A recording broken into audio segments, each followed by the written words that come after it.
தேவ சந்நிதியில் பேசுகிறோம், தேவ சந்நிதியில் பேசுகிறோம், தேவ சந்நிதியில் பேசுகிறோம், தேவ சந்நிதியில் பேசுகிறோம்.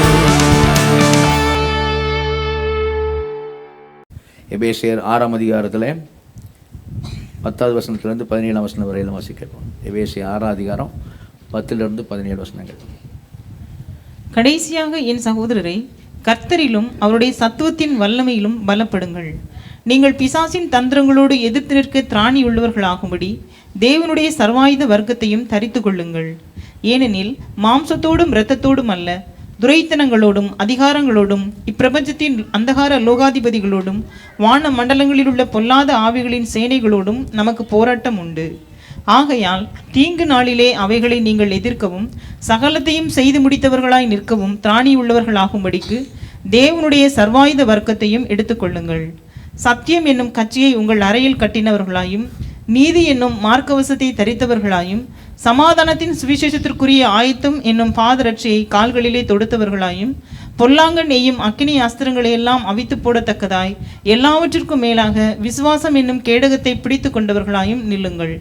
இரட்சணியம் என்னும் தலை சீராவையும் தேவ வசனமாகிய ஆவியின் பட்டயத்தையும் எடுத்துக்கொள்ளுங்கள். நம்ம எல்லாரும் கண்களை மூடி தேவ செய்திக்காக ஆண்டவரை நோக்கி பார்ப்போம். வல்ல பிதாவே, நடிவுடுமை சோதரிக்கிறோம், துதிக்கிறோம். கிருபையும் இறக்கம் தாய் நிறந்து அப்பா, அந்த நேரத்தில் குமார் நாங்கள் இயேசு நாமத்தில் வருகிறோம். ஆண்டவரே, காலை வேலைக்காக உமக்கு நன்றி செலுத்துகிறோம். ஆண்டவரே, மகத்துவமான வார்த்தைகளுக்காக நன்றியோடு ஸ்தோத்திரிக்கிற கர்த்தாவே, ஆவியாய் ஜீவனமாக இருக்கிற வார்த்தைகள் கூட தேவன் பேசும்படியாக, பரிசுத்த ஆவியானவர் எங்களோடு இடைபடும்படியாக, வசனங்களை விளங்க பண்ணும்படியாக, இந்த அடிமை மரத்து நீர் வெளிப்படும்படியாக, தாவீதின் கரத்தில் பயன்பட்ட கவன்களை போல ஆண்டவரை ஊழியக்காரனை நீர் பயன்படுத்தும்படியாக, நீர் மாத்திரை எங்கள் மாத்திலே மகிமைப்படும்படியாக உடைய வல்ல கருத்தில் அர்ப்பணிக்கிறோம். பெரிய காரியங்களை செய்ய தாழ்த்துக்கிறோம். இயேசு நாமத்தை ஜெபங்கள் ஜீவனங்கள் நல்ல பிதாவே, ஆமென். அல்லேலூயா. தேவனுடைய சர்வாயுத வர்க்கம் என்று சொல்லி நம்ம ஆண்டோடைய வார்த்தையை செய்கிறோம், நம்ம கேட்டுக்கொண்டு இருக்கிறோம். அதில் நான் வேகமாய் இதுவரைக்கும் 2 வாரம் சொன்ன காரியங்களை வேகமாய் சொல்லிவிட்டு இந்த நாள் செய்திக்குள்ளே போக விரும்புகிறேன். நமக்கு 3 எதிரிகள் உண்டு என்று பார்க்கிறோம். ஒன்று, நம்முடைய மாம்சமே நமக்கு எதிரியாக இருக்கிறது. இன்னொன்று, இந்த உலகம் நமக்கு கிறிஸ்துவாக நமக்கு எதிராக இருக்கிறது. 3வது, பிசாசானவன், சாத்தான் சொல்லக்கூடியவன், சோதனைக்காரன், பொல்லாங்கன், திருடன், மனுஷ கொலைபாதகன், இப்படி நிறைய பேர் உண்டு. சகோதரனை குற்றப்படுத்துகிறவன், இப்படி பேர் உண்டு. அவன் நமக்கு எதிராக இருக்கிறான் சொல்கிறான். இந்த எபேசியர் 6ஆம் அதிகாரத்தில் அப்போஸ்தலனாகிய பவுல் ஆவியால் ஏவப்பட்டு அந்த 3வது எதிரின்னு சொல்லக்கூடிய அந்த பிசாசானவனுடைய எதிர்த்து நிற்கிற காரியத்தை குறித்து தான் இந்த இடத்துல 6ஆம் அதிகாரத்தில் 10ஆம் வசனத்திலிருந்து 17ஆம் வசனம் வரையிலும் நமக்கு சொல்லப்பட்டிருக்கிறத நிச்சயம் பார்க்குறோம். அப்போது அதில் என்ன சொல்கிறார் அப்படின்னா, முதலாவது இந்த பிசாசானோட நமக்கு யுத்தம் உண்டு சொல்கிறார். முதல் காரியம் யுத்தம் உண்டு. எவ்வளோ நாள்? அது கடைசி வரையில் நித்தம் உண்டு சொல்கிறார். 3வது, அப்போ அதில் நாம் ஜெயிப்பதற்கு தேவனுடைய சர்வாயுத வர்க்கங்கள் நமக்கு மொத்தம் உண்டு சொல்கிறார். 4வது, ஜெயிக்க வேண்டும் என்று தேவ சித்தம் உண்டுன்னு சொல்கிறார்.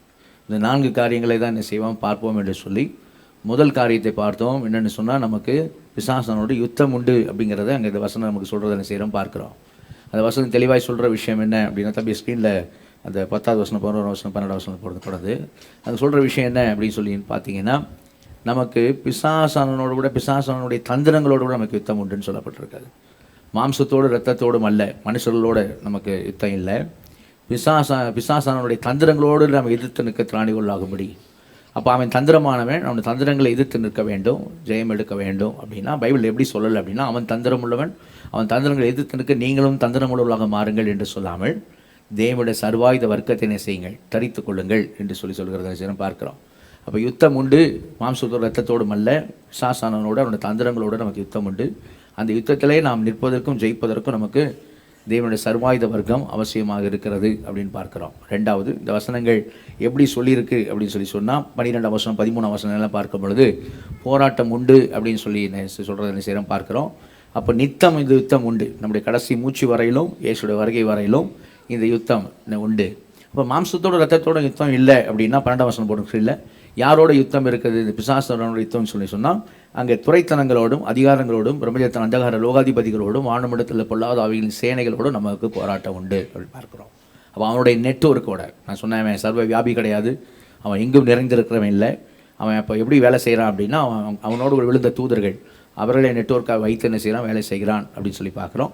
அப்போது வானமண்டலத்தில் கிரியை செய்கிற பொல்லாத ஆவிகளின் சேனைகள், அதுக்கு மேலே அந்தகார லோகாதிபதிகள், அதுக்கு மேலே அதிகாரங்கள், அதுக்கு மேலே துறைத்தனங்கள், அதுக்கு மேலே அவன் உட்காந்து என்ன செய்கிறான், அவன் நெட்வொர்க் வச்சு என்ன செய்கிறான். அப்போது அவங்களோட தான் நமக்கு என்ன உண்டு அப்படின்னா, நித்தம் யுத்தம் உண்டு அப்படின்னு பார்க்கலாம்.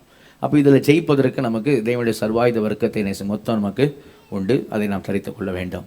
தேவனுடைய சர்வாயுத வர்க்கம்லாம் என்ன அப்படின்னு சொல்லும்போது, சர்வ ஆயுத வர்க்கம் அப்படின்னா மொத்தமாக நமக்கு என்ன செய்திருக்கிறார், அந்த ஆயுதங்களை நமக்கு இந்த டூல்ஸை ஆண்டவர் தந்திருக்கிறார்னு பார்க்குறோம்.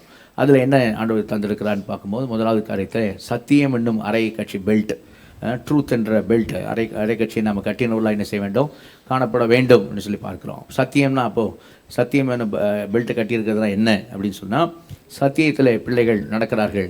3 யோவான் 4ஆம் வசனத்தில், என் பிள்ளைகள் சத்தியத்தில் நடக்கிறாள்னு நான் கேள்விப்படும் போது நான் சந்தோஷப்படுகிறேன். அப்போ சத்தியத்தில் நடப்பது அப்படின்னா என்ன அப்படின்னு சொன்னால், இயேசு தான் சத்தியம், சத்தியமாக இயேசு தான் சத்தியம். சத்தியத்தில் நடப்பதுன்னா என்ன அப்படின்னா 3 காரியங்களை பார்த்தோம். 1 யோவானில் 1ஆம் அதிகாரத்தில் 5ஆம் வசனத்தில் 6ஆம் வசனத்தில் பார்க்கும்போது, ஒளியில் நாம் தேவனுடைய ஒளியில் என்ன செய்ய வேண்டும், நடக்க வேண்டும். தேவனுடைய வெளிச்சத்தில் ஒளியின் பிள்ளைகளாக தேவனுடைய ஒளியில் என்ன செய்ய வேண்டும், நடக்க வேண்டும். தேவன் ஒளியில் நடக்கிறதுனா என்ன அப்படின்னா 2ஆம் அதிகாரம் 1:2-9 பார்க்கும் பொழுது, ஒளியில் இருக்கிறேன்னு சொல்லிக்கொண்டு தன் சகோதரனை பாய்க்கிறவன் இன்னும் இருளில் இருக்கிறான், அவன் இருளிலிருந்து இருளுக்குள்ள என்ன செய்கிறான், போகிறான் அப்படின்னு தெளிவாக சொல்கிறதா பார்க்குறோம். அவனுக்குள்ள சத்தியம் இல்லைன்னு சொல்லி 1 யோவான் 1:5 சொல்லுகிறது. அப்படி இருள் நடக்கிறவங்ககிட்ட என்ன இல்லை, சத்தியம் இல்லைன்னு சொல்லப்படுது என்ன செய்கிறோம் பார்க்குறோம். அப்போது சத்தியத்தில் நடக்கிறோம் அப்படின்னு சொன்னால் தேவனோட ஒளியில் நடக்க வேண்டும். நமக்கு பகையாளி அப்படி எதிராளி அப்படின்னா ஒரே ஒருத்தன் தான் இருக்கிறான், சாத்தான் தான். வேறு யாரையும் பகையாக என்ன செய்யக்கூடாது, பார்க்கக்கூடாது, பகைக்கக்கூடாது அப்படின்னு சொல்லி என்ன செய்கிறோம் பார்க்குறோம். அப்போ தான் தேவனோட ஒளியில் வெளிச்சத்தின் பிள்ளைகளை என்ன செய்கிறோம், நம்ம நடக்கிறோம் என்று அர்த்தம். சரியா? அப்போது நம்ம ஒளியில் என்ன செய்ய வேண்டும், நடக்க வேண்டும். அதுதான் தேவ ஒளியில் நடப்பது. 2வது நாம் பார்க்குறோம், சத்தியத்தில் நடப்பதுன்னா என்னன்னு சொன்னால் தேவ கிருபையில் நடப்பது என்று பார்க்குறோம். 1 யோவான் 1ஆம் அதிகாரம் 8ஆம் வசனத்தில் எப்படி பார்க்குறோம், நாம் பாவம் செய்யவில்லை என்போமானால் என்ன செய்வோம், அவரை பொய்யராக்க இருப்போம், நமக்குள்ளே நம்ம எல்லாமே வஞ்சிக்கலாக இருப்போம், நமக்குள்ளே சத்தியம் ஏறாது. 10ஆம் வசனத்தில் பார்த்தா நமக்கு பாவம் இல்லை என்போமானால் நாம் அவரை பொய்யராக்குவா இருப்போம் அப்படின்னு சொல்லி என்ன செய்யணும் பார்க்குறோம். அப்போது எப்படிப்பட்ட காரியம் 9ஆம் வசனம் நடுவில் சொல்லுது, என்ன சொல்லுது அப்படின்னா, பாவங்களை அறிக்கையிட்டால் பாவங்களை நமக்கு மன்னித்து எல்லா அநியாயத்தை நீக்கி என்பதை சுத்திகரிப்பதற்கு அவர் உண்மையை நீதி உள்ளவராக இருக்கிறார். அப்போது தேவ கிருபையில் நடப்பது அப்படின்றது என்னன்னு சொன்னால், நான் பாவமே செய்யலை, பாவம் இல்லை என்கிட்ட அப்படி சொல்கிற காரியங்கள் அல்ல. மாறாக வசனம் சொல்கிறபடி எப்போதும் நாம் ஒரு இடத்துல அறிக்கையிட்டு இயேசுவோட ரத்தத்தால் எப்போதும் என்ன செய்ய வேண்டும், கழுவப்பட்டு சுத்திகரிப்புக்குள்ளே எப்போதும் என்ன செய்ய வேண்டும், இருக்க வேண்டும் அப்படின்ட்டு பார்க்கணும். தேவனுடைய எப்போதும் உறவில் என்ன செய்ய இருக்கும், தேவ கிருபையில். தேவ கிருபை தான் என்ன அப்படின்னா, நம்மை மன்னிப்பதற்கு அவர் தயவுப்படுத்துவராக இருக்கிறார். நம்மை கழுவி சுத்திகரிப்பதற்கு ஏற்கனவே இயேசுடைய ரத்தம் நமக்கு அவைலபிளாக இருக்கிறது. சரியா? அதனால் என்ன செய்யணும் அப்படின்னு சொன்னால், நம்ம அப்படியே சீர்பொருந்தி இருக்க வேண்டும். இப்படி சொல்லும் போதே என்ன தாட்டு வரக்கூடாது அப்படின்னா, ஓ இயேசுவோட ரத்தம் இருக்குது, அவரும் கிருபையாக இருக்கிறாரு, அப்போ நம்ம என்ன வேணால் செய்யலாமா அப்படின்ற மாதிரி யோசிக்கக்கூடாதுன்னு தான் 2ஆம் அதிகாரம் 1ஆம் வசனத்தில் உடனே சொல்லிடுறாரு, பிள்ளைகளே நீங்கள் பாவம் செய்கிறதுக்காக லைசன்ஸ் கொடுக்கறதுக்காக நான் 2ஆம் அதிகாரம் 1ஆம் வசனம் போடுப்பா, பிள்ளைகளே நான் சொல்லும்போது வசனம் டக்குன்னு போடுங்கப்பா. 2ஆம் அதிகாரம் 1ஆம் வசனத்தில், பிள்ளைகளே நான் நீங்கள் பாவம் செய்வதற்காக நான் என்ன செய்யலை, இதை நான் சொல்லலை அப்படின்னு சொல்லி 2ஆம் அதிகாரம் 1ஆம் வசனத்தில் சொல்கிறது என்ன செய்கிறோம் பார்க்குறோம். நீங்கள் பாவம் செய்யணும் லைசன்ஸ் கொடுக்கறதுக்காக நான் என்ன செய்யலை, இதை நான் எழுதலை. சரியா? அப்படின்னு சொல்கிறது என்ன செய்யணும் பார்க்குறோம். சரியா? அப்போது பேலன்ஸாக இருக்குது இது பைபிள். சரியா? நம்ம இப்படி சொன்னோன்னா அப்படி போகக்கூடாது, அப்படி சொன்னோன்னு இப்படி போகக்கூடாது. சரியா? நம்ம அப்படி யோசிக்கக்கூடாதுன்னா உடனே நம்ம எப்படி யோசிப்போம் அவருக்கு தெரியல. அதனால் தான் உடனே என்ன பண்ணிடுறாரு, நீ இப்படி யோசித்துறாத அப்படின்னு சொல்லி உடனே செய்கிறாரு, தெளிவுபடுத்திடுறாரு. சரியா? அதுக்கு அப்புறம் வரதெல்லாம் நான் திரும்பி அப்புறம் சொல்கிறேன், இப்போ அவசரப்பட வேண்டாம். சரிங்களா? அப்போ கவனிங்க. அப்போது அந்த காரியம் எப்படி சொல்லப்பட்டிருக்கு, தேவனுடைய கிருபையில் நடப்பது. சரியா? அப்போ தேவனுடைய ஒளியில் நடப்பது, தேவனுடைய கிருபையில் நடப்பது. 3வது தேவனுடைய அன்பிலே நடப்பதுன்னு சொன்னேன். சரியா? அவருடைய கற்பனை என்ன, 1 யோவான் 2ஆம் அதிகாரத்தில் ஆதி முதல் கேட்ட வசனத்தை தான் உங்களுக்கு நான் சொல்கிறேன்னு சொல்கிறாரு. அப்போ என்ன வசனம் அப்படின்னு சொன்னால், அன்பு செய்வது, அதுதான் சிலருடைய கற்பனையாக இருக்கிறது அப்படின்னு 3ஆம் அதிகாரத்தில் 24ஆம் வசனத்தில் நினைக்கிறேன் வாசிப்போம். ஆதி முதல் 22, 23, 24 பார்த்தீங்கன்னா 3ஆம் அதிகாரத்தில் ஆதி முதல் கேட்ட அந்த கற்பனை என்ன அப்படின்னா, நம்ம அன்பாக இருக்க வேண்டும் அப்படிங்கிறது தான் காரியம் அப்படின்னு சொல்கிறப்போ, தேவனுடைய அன்பிலே என்ன செய்ய வேண்டும், நம்ம நடக்க வேண்டும் சொல்லி பார்க்குறது. தேவனுடைய அன்பில் நடக்க வேண்டும். அப்போது சத்தியத்தில் நடப்பது அப்படின்னா தேவனுடைய ஒளியிலே நடப்பது, தேவனுடைய கிருபையிலே நடப்பது, தேவனுடைய அன்பிலே நடப்பது. தேவனிடத்தில் அன்பு, பிற இடத்துல அன்பு. சரியா? அந்த அன்பில் நடக்கிற காரியமாக இருக்குது. சரிங்களா?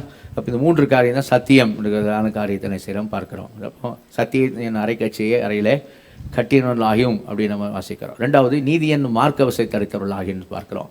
நீதி என்னும் மார்க்கவசம் சொல்லும்போது ஏசாயா 64:6 சொல்லுகிறது, நம்முடைய நீதியெல்லாம் அழுக்கான கந்தையாக இருக்கிறது. அவருக்கு முன்பாக எப்படி இருக்குது? அழுக்கான கந்தையை போல இருக்கிறது. அப்போ நம்ம நீதியை மாட்டிக்கின்னு கந்த துணியை மாட்டிக்கின்னு போய் அவங்க பிசாசானோட யுத்தம் செய்ய முடியாது, நிற்க முடியாது, அவன் பரியாசம் பண்ணிடுவான். சரியா? அப்போ என்ன நீதி அப்படின்னா ரோமர் 3:22 சொல்லுகிறபடியாக விசுவாசிக்கிற எவர்களுக்குள்ளும் எவர்கள் மேலும் பள்ளிக்கும் வித்தியாசமே இல்லை. அப்படி என்ன? விசுவாசத்தினால் உண்டாகும் தேவநீதி, விசுவாசத்தினால் உண்டாகும் தேவநீதி விசுவாசிக்கிற எவர்களுக்கும் எவர் மேலும் பலிக்கும் வித்தியாசமே இல்லைன்னு சொல்கிற அந்த விசுவாசனால் வருகிற தேவநீதி, அது அந்த தேவநீதியை நம்ம தரித்தவர்கள் என்ன செய்ய வேண்டும்? காணப்பட வேண்டும்.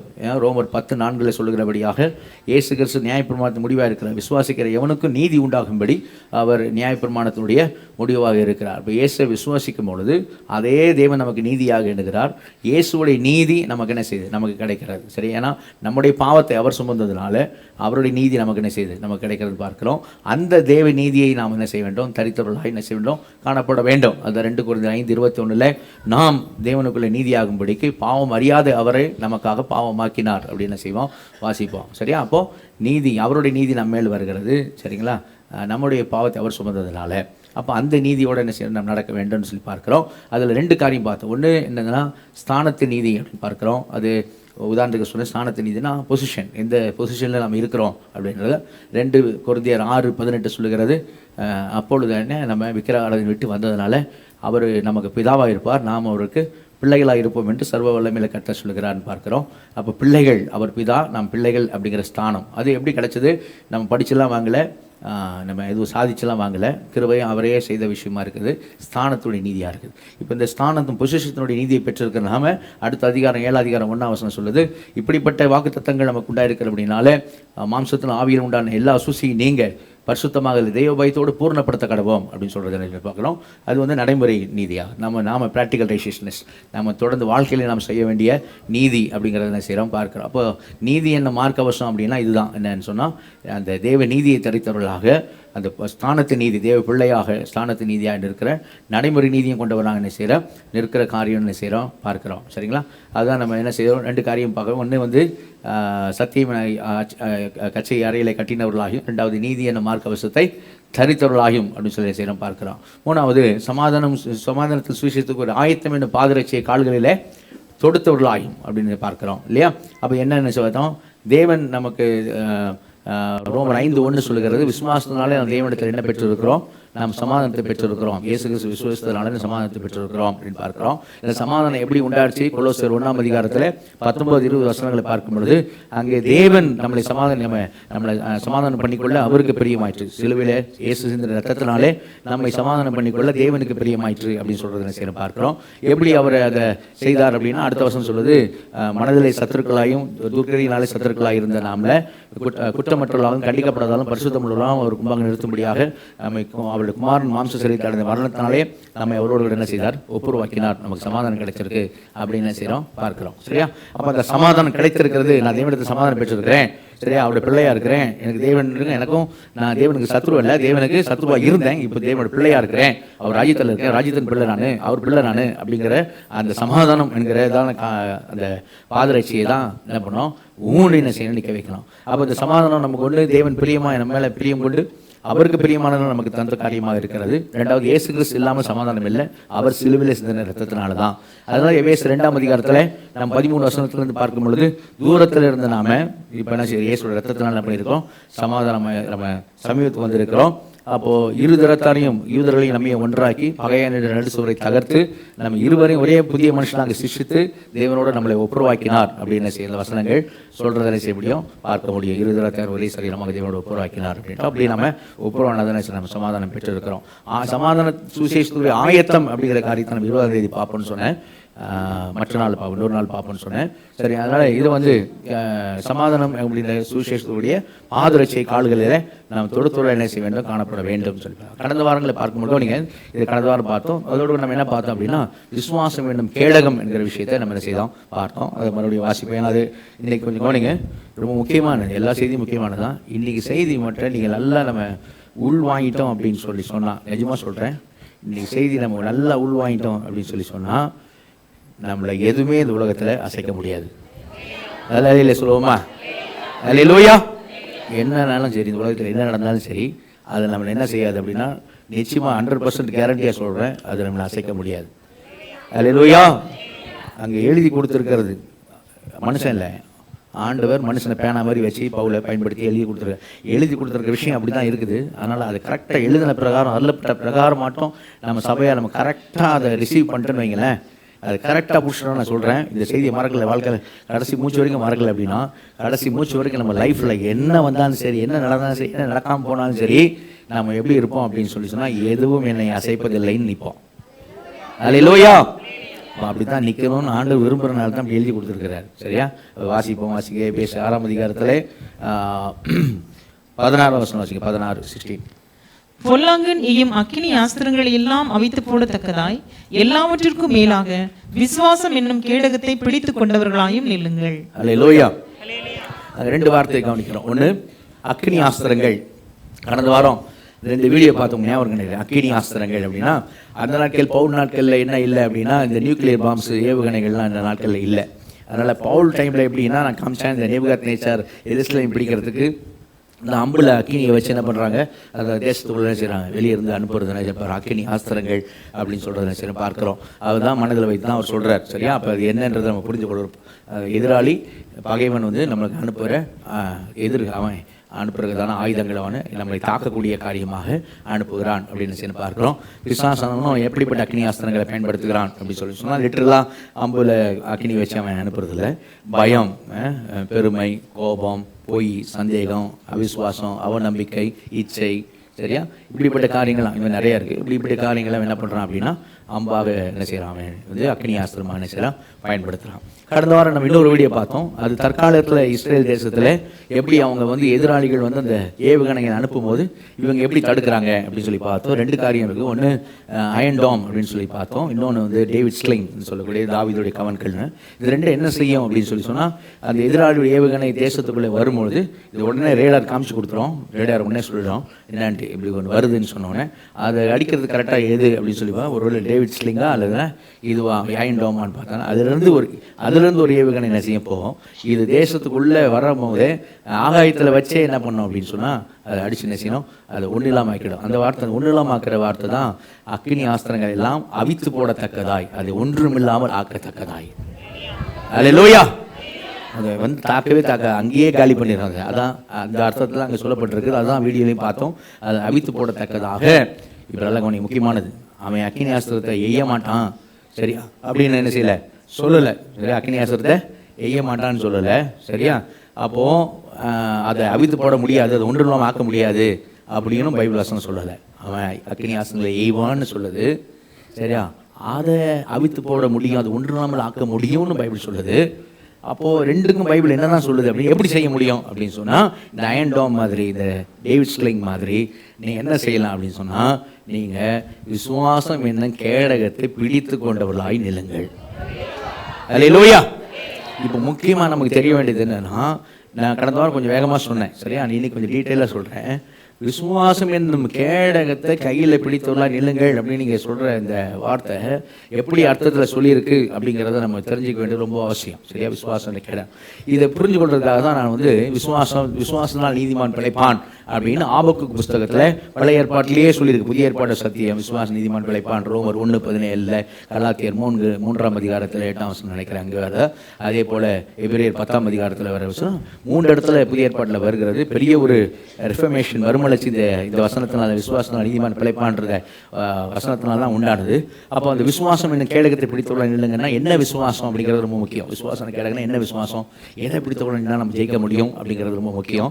அப்போ நம்ம ஆபக்குக் புஸ்தகத்தில் பார்த்தோம்னா ஆபக்குக் 2ஆம் அதிகாரம் 4ஆம் வசனத்தில் நம்ம பார்க்கும் பொழுது அங்கே வசனத்தை வாசிங்க. ஆபக்குக் 2ஆம் அதிகாரம் 4ஆம் வசனம். இது பக்கம் 1084. இதோ அகங்காரியா இருக்கிறானே, அவனுடைய ஆத்துமா அவனுக்குள் செம்மையானதல்ல, தன் விசுவாசத்தினாலே நீதிமான் பிழைப்பான்.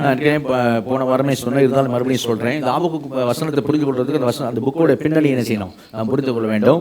ஆபக்குக்கும் தேவனுக்கு இடையே ஒரு உரையாடல் நடக்குது. என்ன உரையாடல்? ஆபக்குக் ஆண்டவரத்தில் 1ஆம் அதிகாரத்தில் பார்த்தா கேட்குறான். என்ன கேட்குறான்னா, ஆண்டவரே உங்களுடைய தேசத்தில் உங்களுடைய ஜனங்கள் சரியில்லையே, இவங்க நியாயப்பிரமாணத்தை மீறுறாங்க, நியாயத்தை புரட்டுறாங்க, இதெல்லாம் அப்படி கண்ணுக்கு முன்னாடி சத்தியம் தள்ளப்படுது, இதெல்லாம் நடக்குது ஆண்டவரே அப்படின்னு சொன்ன உடனே ஆண்டு சொல்கிறாரு, ஆமாம் நான் பார்த்துட்டேன், நான் இப்போ நியாய தீர்ப்புக்காக கல்தேயரை என்ன செய்ய போகிறேன். நான் 6ஆம் வசனம் பார்த்தீங்கன்னா ஆபக்குக் 1:6 நான் கல்தேயர் வடக்க இருந்து என்ன செய்ய போகிறேன், அனுப்ப போகிறேன். அதாவது பாபிலோனியர்கள் என்ன செய்ய போகிறேன், நான் அனுப்ப போகிறேன் அப்படின்னு சொல்லி ஆண்டவர் என்ன செய்வார், சொல்லுவார். அப்போ ஆபகுக்கு வந்து என்ன செய்வானா, என்ன ஆண்டவரே உங்க ஜனத்தை நியாயம் தீர்க்கிறதுக்கு இவங்க தப்பு பண்றாங்கன்னு சொன்னா, மகா மோசமா தப்பு பண்ணிக்கிட்டு இருக்கான், உங்களை அறியாத ஒருத்தன் அவனை கொண்டு வந்து நீங்க நியாயம் தீர்க்கிறேன்னு சொல்றீங்களே அப்படின்னு சொல்லி, இது எப்படி ஆண்டவர் நீங்க இப்படி செய்றீங்க அப்படின்னு சொல்லி அவன் பரிதவிக்கும் போது ஆண்டவர் ஆபகுக்கு புரிய வைப்பார். என்ன புரிய வைப்பார்னா, அவனை கொண்டு வந்து நான் நியாயம் தீர்ப்பேன், என் ஜனத்தை நியாயம் தீர்ப்பேன், என் ஜனத்தை நான் வந்து சீர்திருத்தணும், என் ஜனத்தை நான் சீர்படுத்தணும். அதனால நான் என்ன செய்வேன், கரெக்ட் பண்ணுறதுக்காக, திருத்துவதற்காக நான் அவனை கொண்டு வந்து திருத்துவேன். ஆனால் அவன் ரொம்ப மோசமானவன் எனக்கு நல்லா தெரியும். என்ன இப்போ அந்த ஆபகுக்கு 2:4 போடுங்க. அவன் ரொம்ப மோசமானவன், அவன் ரொம்ப அகங்காரியானவன் அப்படின்னு எனக்கு தெரியும். சரியா? அப்போ ஆண்டவர் சொல்லுவார், என்ன சொல்லுவார் அப்படின்னா, இதோ அகங்காரியா இருக்கிறானே அவனுடைய ஆத்மா அவனுக்குள்ள செம்மையானதல்ல அப்படின்னு அவங்கள சொல்றாரு. யாரு? பாபிலோனியர்ல அந்த தேசத்தை சொல்றாரு. சரியா? அவன் வந்து அகங்காரியானவன். சரியா? ஏன் அவன் ரொம்ப அகங்காரியா இருக்கிறான் அப்படின்னு சொல்லி பார்த்தீங்கன்னா, அவன் 8ஆம் வசனம் அந்த 2:8 பார்த்தீங்கன்னா, அவன் அநேக ஜாதிகளை என்ன பண்ணான், கொள்ளையிட்டான். சரியா? அவன் தான் வல்லரசா இருக்கிறனால, அவன் வந்து என்ன அறியாதவனா இருக்கிறான், வல்லரசாக இருக்கிறனால அவன் எப்படி இருக்கான், அகங்காரியா இருக்கிறான். அவன் ஆத்மா அவனுக்குள்ள செம்மையானது கிடையாது. ஆனா என் ஜனம், சரியா, யூதா ஜனம், என் ஜனம் விசுவாசத்தினாலே, தன் விசுவாசத்தினாலே நீதிமான், என் ஜனம் நீதிமான் பிழைப்பான். அல்லேலூயா. ஆண்டவர் என்ன சொல்றாரு தெரியுங்க, அவனை கொண்டு வருவது நான் நியாயம் தீர்க்கிறதுக்காக, கரெக்ஷன் பண்றதுக்காக கொண்டு வரேன். கொண்டாத காரியங்களை கூட செஞ்ச பிறகு கூட அதுக்கப்புறம் நீங்க வாசனம் ஆபகுக்கு 2ஆம் அதிகாரம் வாசனம்னா என்ன சொல்லுவார் அப்படின்னா, அவனை நான் என்ன செய்வேன், பாபிலோன் தேசத்தை நான் நியாயம் தீர்ப்பேன். அவன் என்னெல்லாம் தப்பு பண்றான்றது 2ஆம் அதிகாரத்தை சொல்லுவார். அவன் என்னெல்லாம் தப்பு பண்ணிக்கிட்டு இருக்கான் அப்படின்னு சொல்லுவாரு. 3ஆம் அதிகாரத்தில் அவன் எப்படிலாம் நியாயம் தீர்க்க போறான்னு சொல்லி சொல்லுவார். சரியா? இது ரெண்டையும் கேட்பான் யாரு, ஆபகுக்கு. அழகோனிங்க இப்போ 2ஆம் அதிகாரம் 4ஆம் வசனத்துல 4ஆம் வசனம் போடுவார். 2ஆம் வசனத்துல ஆபகுடைய காரியம் என்னன்னு சொன்னா, நியாயம் தீர்க்க போகிற அந்த தேசம் ரொம்ப மோசமான தேசம். ஆண்டவர் அவங்கள ஒண்ணு இல்லாம ஆக்க போறார். அவன் ஒண்ணு இல்லாம ஆக போறான் பின்னாடி. ஆனா யூதா தேசம் வந்து ஒண்ணு இல்லாமல் ஆக போறது இல்ல. ஏன் அப்படின்னா, தேவ ஜனமா இருக்கிறதுனால இவங்களுக்கு நியாய தீர்ப்பு கொடுத்தா, இவங்களை வந்து யுத்தம் செய்து இந்த தேசத்துக்குள்ள வந்து எல்லாத்தையும் செய்த அந்த வல்லரசு ஒண்ணு இல்லாமல் ஆயிடும். ஆனா அவர்களால பாதிக்கப்பட்ட யூதா தேசம் ஒண்ணு இல்லாமல் ஆகாது, தன் விசுவாசத்தினால் நீதிமான் பிழைப்பான். அல்லேலூயா. அந்த வல்லரச நியாயம் தீர்ப்பு ஆண்டவர், அந்த வல்லரசு ஒண்ணில்லாம போயிடும், அந்த வல்லரசு ஒண்ணில்லாம ஆக்கிடுவார் ஆண்டவர். ஆனா அவருடைய ஜனத்தை அவர் என்ன செய்வார் அப்படின்னா, அவர் ஜனத்தை அவர் என்ன செய்வார், காப்பாரு. தன் விசுவாசத்தினாலே அவருடைய ஜனம் நீதிமான் என்ன செய்வான், கண்டிப்பா நிச்சயமா பிழைப்பான். அல்லேலூயா. எதனால நீதிமான் பிழைப்பான்? விசுவாசத்தினால் நீதிமான் பிழைப்பான். விசுவாசத்தினால யார் பிழைப்பான்? நீதிமான் பிழைப்பான். விசுவாசத்தினால் நீதிமான் என்ன செய்வான், பிழைப்பான். 3 காரியம் தான் அங்கே சொல்லியிருக்கு. சரியா? அங்கே நீங்கள் பார்த்தீங்கன்னா அந்த வசனங்களை வாசிக்கும் போது தெரியும்.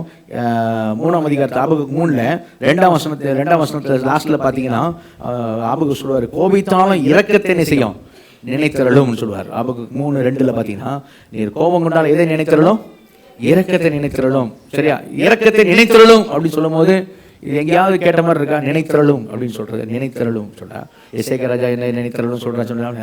அங்கே யாத்திராகமத்தில் கண்ணுக்குட்டி ஆராதனை செஞ்ச உடனே தேவன் மோசே மொத்த ஜனத்தை அழிக்க போறேன்னு சொல்லும் போது அங்கே திறப்பல்ல நின்று மோசே சொல்லுவான், ஆபிரகாமோட போடுங்கப்பா 32ஆம் அதிகாரம் யாத்திராகம் 13ஆம் வசனம், ஆபிரகாமோடும் தாசராய் ஆபிரகாமோட ஈசாக்கோடும் யாக்கோவோடும் செய்த உடன்படிக்கையை ஆண்டவரே நீர் நினைத்தருளும்.